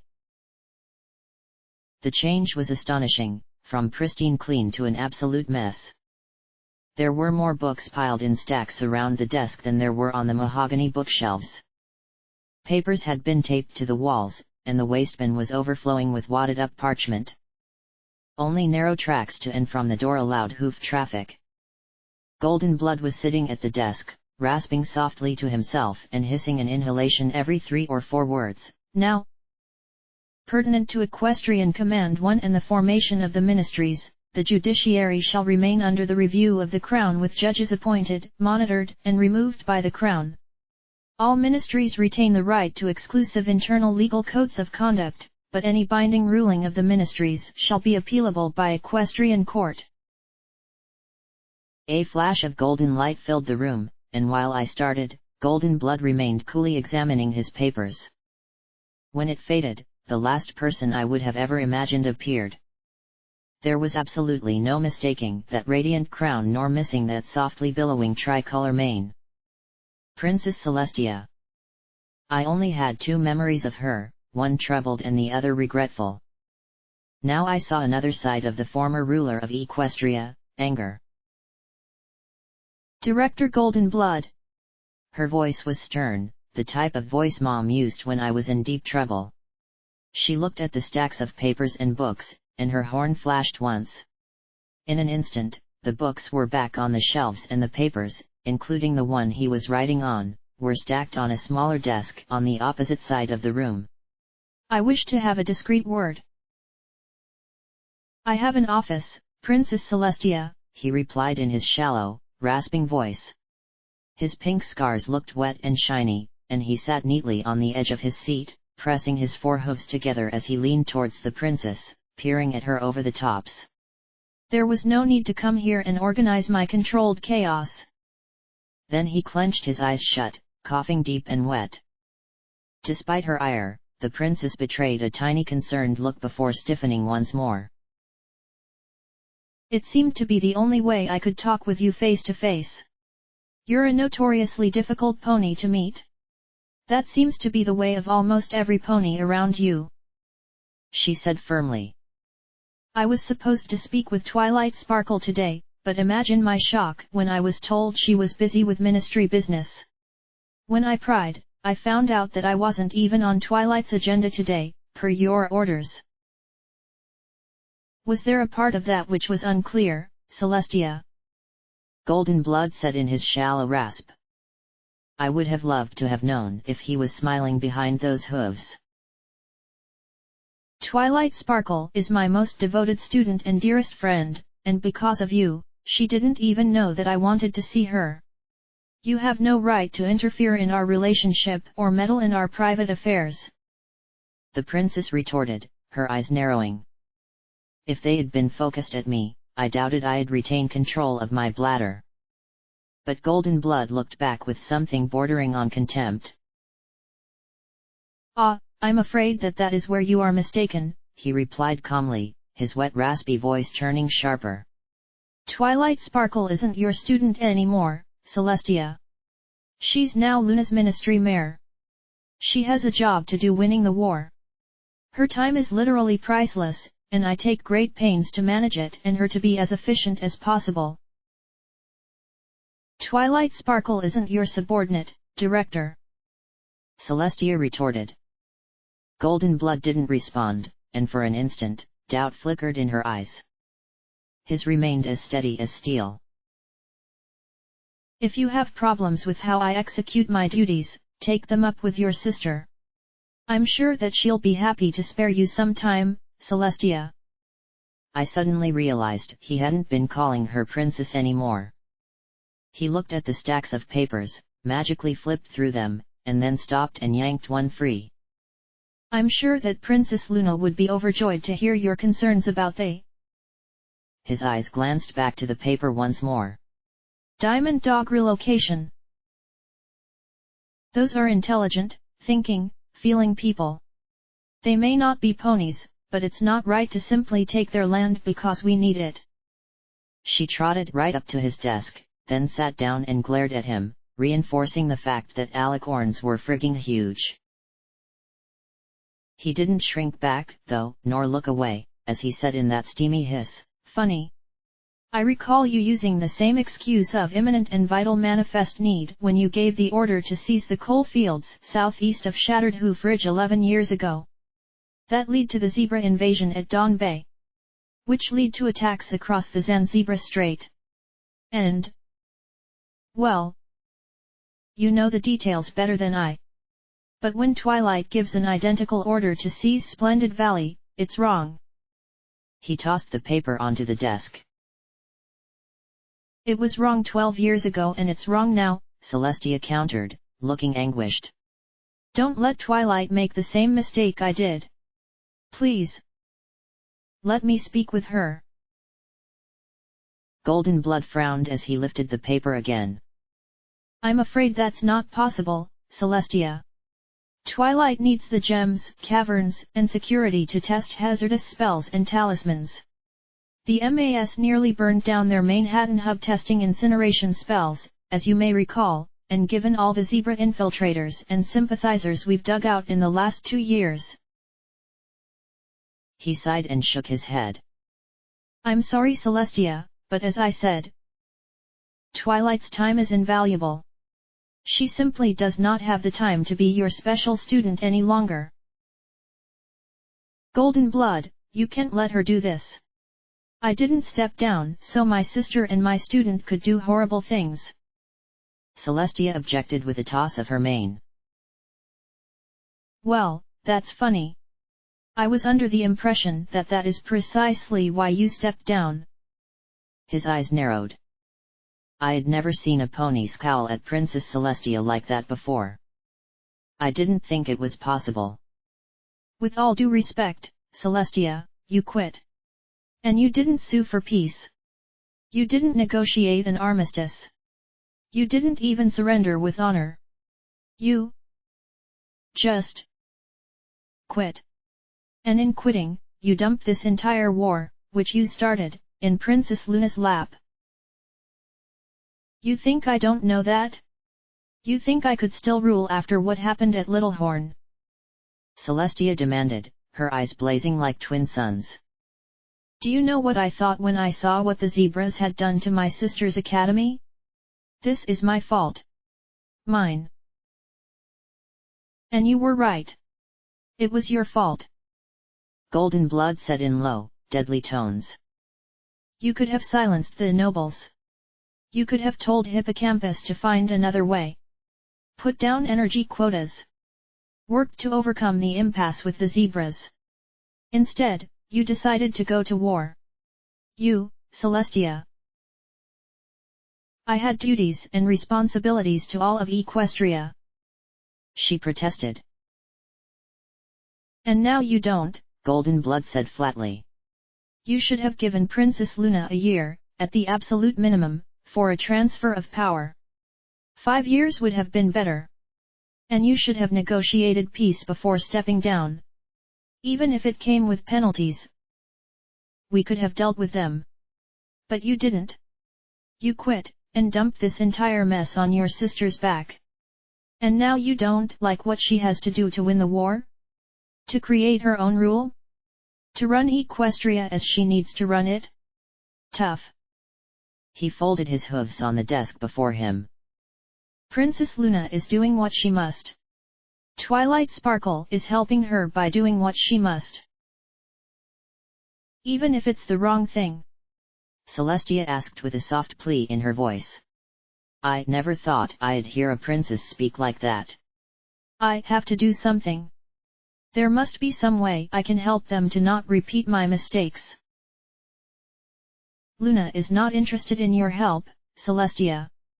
Neither is Twilight Sparkle. There is no place for you in the new government. I made sure of it. From the look of shock on Celestia's face, I wondered if any pony had ever spoken to her like this before. It was a slap in the face. I just want to help my sister and my student, she whispered. Please. He sighed and closed his eyes. I'm sorry, Celestia, but this comes from Luna. She's adamant on making sure that this is her rule, her land, and her victory. And I am determined to see she gets it. He levitated up the paper once more. But I'll see if I can do something for these. Diamond dogs, are they? Unofficially and off the record. Just please stop trying to contact Twilight. I think she's trying to use time spells to create a 32-hour day just to get more work done. Yes. That does sound like her. Celestia murmured. Golden Blood gave her a sympathetic smile. Please, Celestia. I know you are concerned, but it's now out of your hooves. He paused, and for a moment his eyes seemed to size up the magnificent white alicorn. If I can think of some way for you to help, I'll let you know. Oh, that's quite all right. I'm sure I'll find something to occupy my time. Celestia nodded and started to turn away. Then she paused to look back at him. Golden Blood. Do you remember that time when you told me not to attack the zebras 12 years ago? Vividly, he replied. Right now, I know exactly how you felt then. I hope that I may be as inspired as you were. Goodbye, Golden Blood. Celestia said with a formal bow of her head. He rose and bowed deeply in return. But when she disappeared in a flash of golden light, Golden Blood didn't smile or sneer. He trotted back to his desk, lifted a brass flask from one of the drawers, and took a pull before burying his face in his hooves. I stared at him sitting there. Then he muttered to himself in a voice so low that I nearly missed it. His words, however, made my blood turn to ice. Don't make me kill you, Celestia. A few seconds later, he rose and trotted from the room. I hung there till my vision flashed and reset. Then there was a chirp in my ear, I flailed with one limb, then slipped off the bookcase and tumbled down, landing firmly on my cybernetic butt. Ow! I whined aloud, then winced and rubbed my backside before looking up at Stygius, bathed and back in his armor as well. You okay? He scribbled on his board. Then he pointed at me and stared off into space. Yeah. I am. Just. Ow. I stood with a groan and gave myself a good shake, trying to wrap my head around what I had seen. Kill Celestia? Could any pony do that? I mean, the zebras had, but they'd had their entire war effort to use, and even then they were only able to do it as part of the apocalypse. Golden Blood might be a sneaky bastard, but he couldn't do that. Could he? The discovery of the camera in the library spurred me to search for others, and we spent nearly an hour looking. There turned out to be at least one in every room, and Stygius was kind enough to, flapping as hard as he could, lift me up to the point where I could see more recordings. None of them were as grave as the one I had seen in the library, though. Threatening Princess Celestia. That was just. How could any pony, think that? The majority of the recordings, in fact, were not just not as grave but fairly odd and often boring. Many of them were silent, like one in the kitchen where Fluttershy was trying to make a meal for an obnoxious white rabbit. Another showed a rather infuriated Scootaloo barging in and fairly screaming soundlessly at Golden Blood. I don't know what he told her, but when he finished, the look of horror on her face had her trotting from the room as swiftly as her hooves could carry her. Others had sound but didn't seem terribly important. There was one in the guest room where Golden Blood waxed on about the Moonstone acquisition for his collection to a vaguely familiar-looking unicorn and Pegasus close enough in appearance that they might have been siblings. They teased him about abusing his authority for a rock. Golden Blood grinned and replied, "Rocks," and the recording ended with him telling them to take care of Pinkie Pie. Another after it had him complaining to Horse about the ugliness of the core.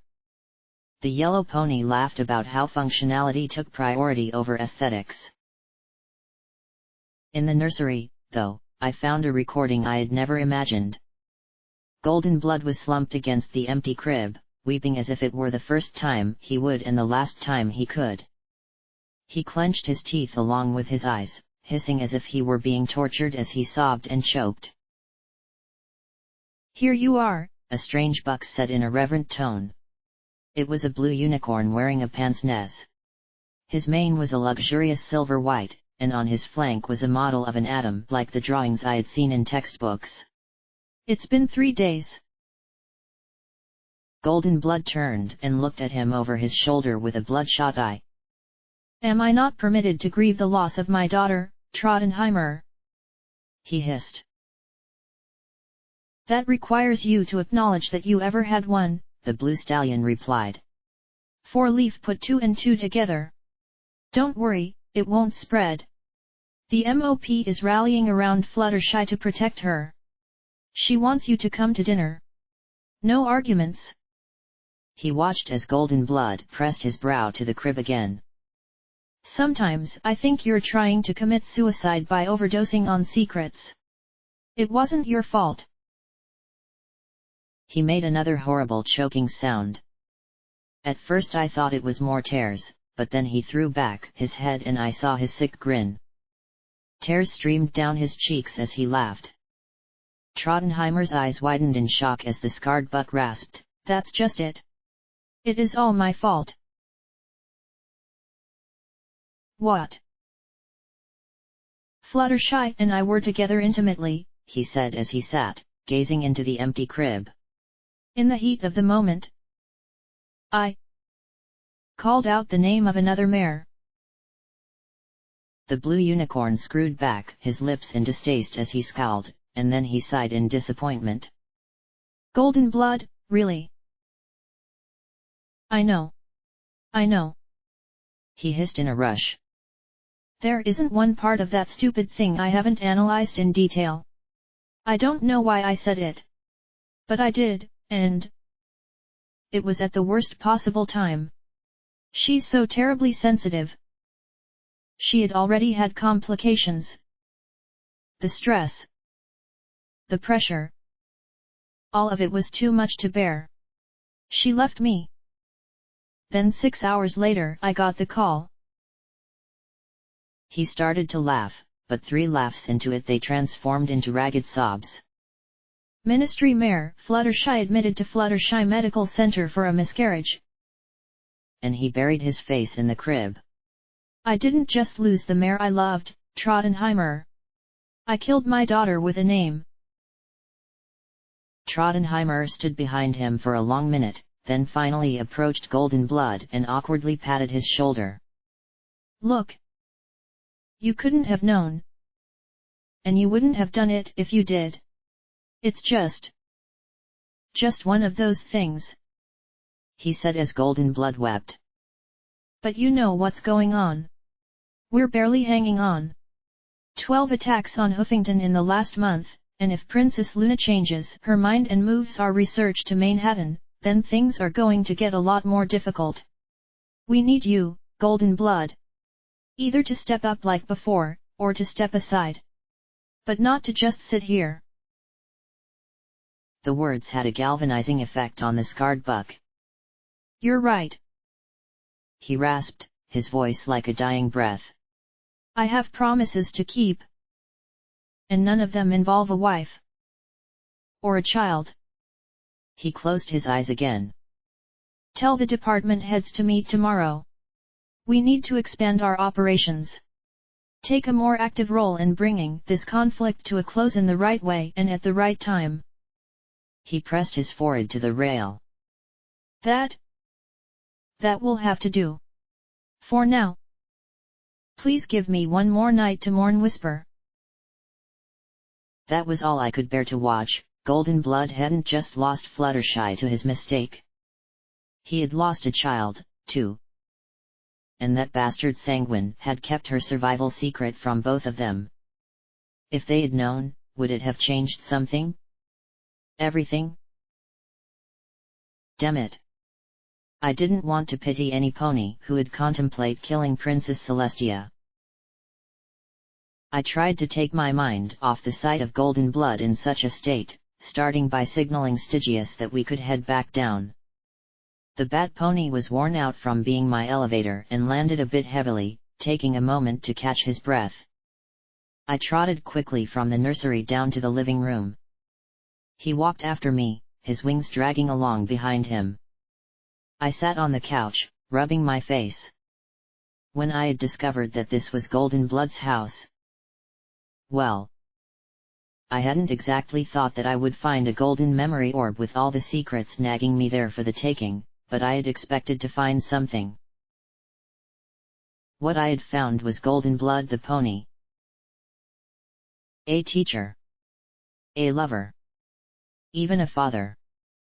I didn't want to think of him like that. I wanted to hate him, think of him as a monster who would contemplate killing Celestia. I hated the idea of him as a victim. A screw-up. Normal. I don't know which was more terrifying, a ridiculously intelligent master plotter with a secret ministry under his command, or some pony who was all that. And who could fuck up too. I was distracted from my thoughts by a bit of movement in the corner of my eye. Looking over Stygius' shoulder, through a picture window, past the long grass out front and the swirling sprite bots, I saw something that didn't belong, a pony in Steel Ranger armor. She was just standing halfway through the magic field, the glowing surface distorted around her. The red sparks of light from the swarming sprite bots fizzled uselessly against her armor. Then a second Steel Ranger stepped through. A third. A fourth. I rose to my hooves and slowly approached the window for a closer view. Then a fifth stepped through. He wore on his sides two massive anti-dragon cannons. As he stepped out in front of the rest and they turned to make way, I saw the black towers lined in green on their armored flanks. You never forgot guns like those. Steel Rain was here. Footnote: maximum level reached.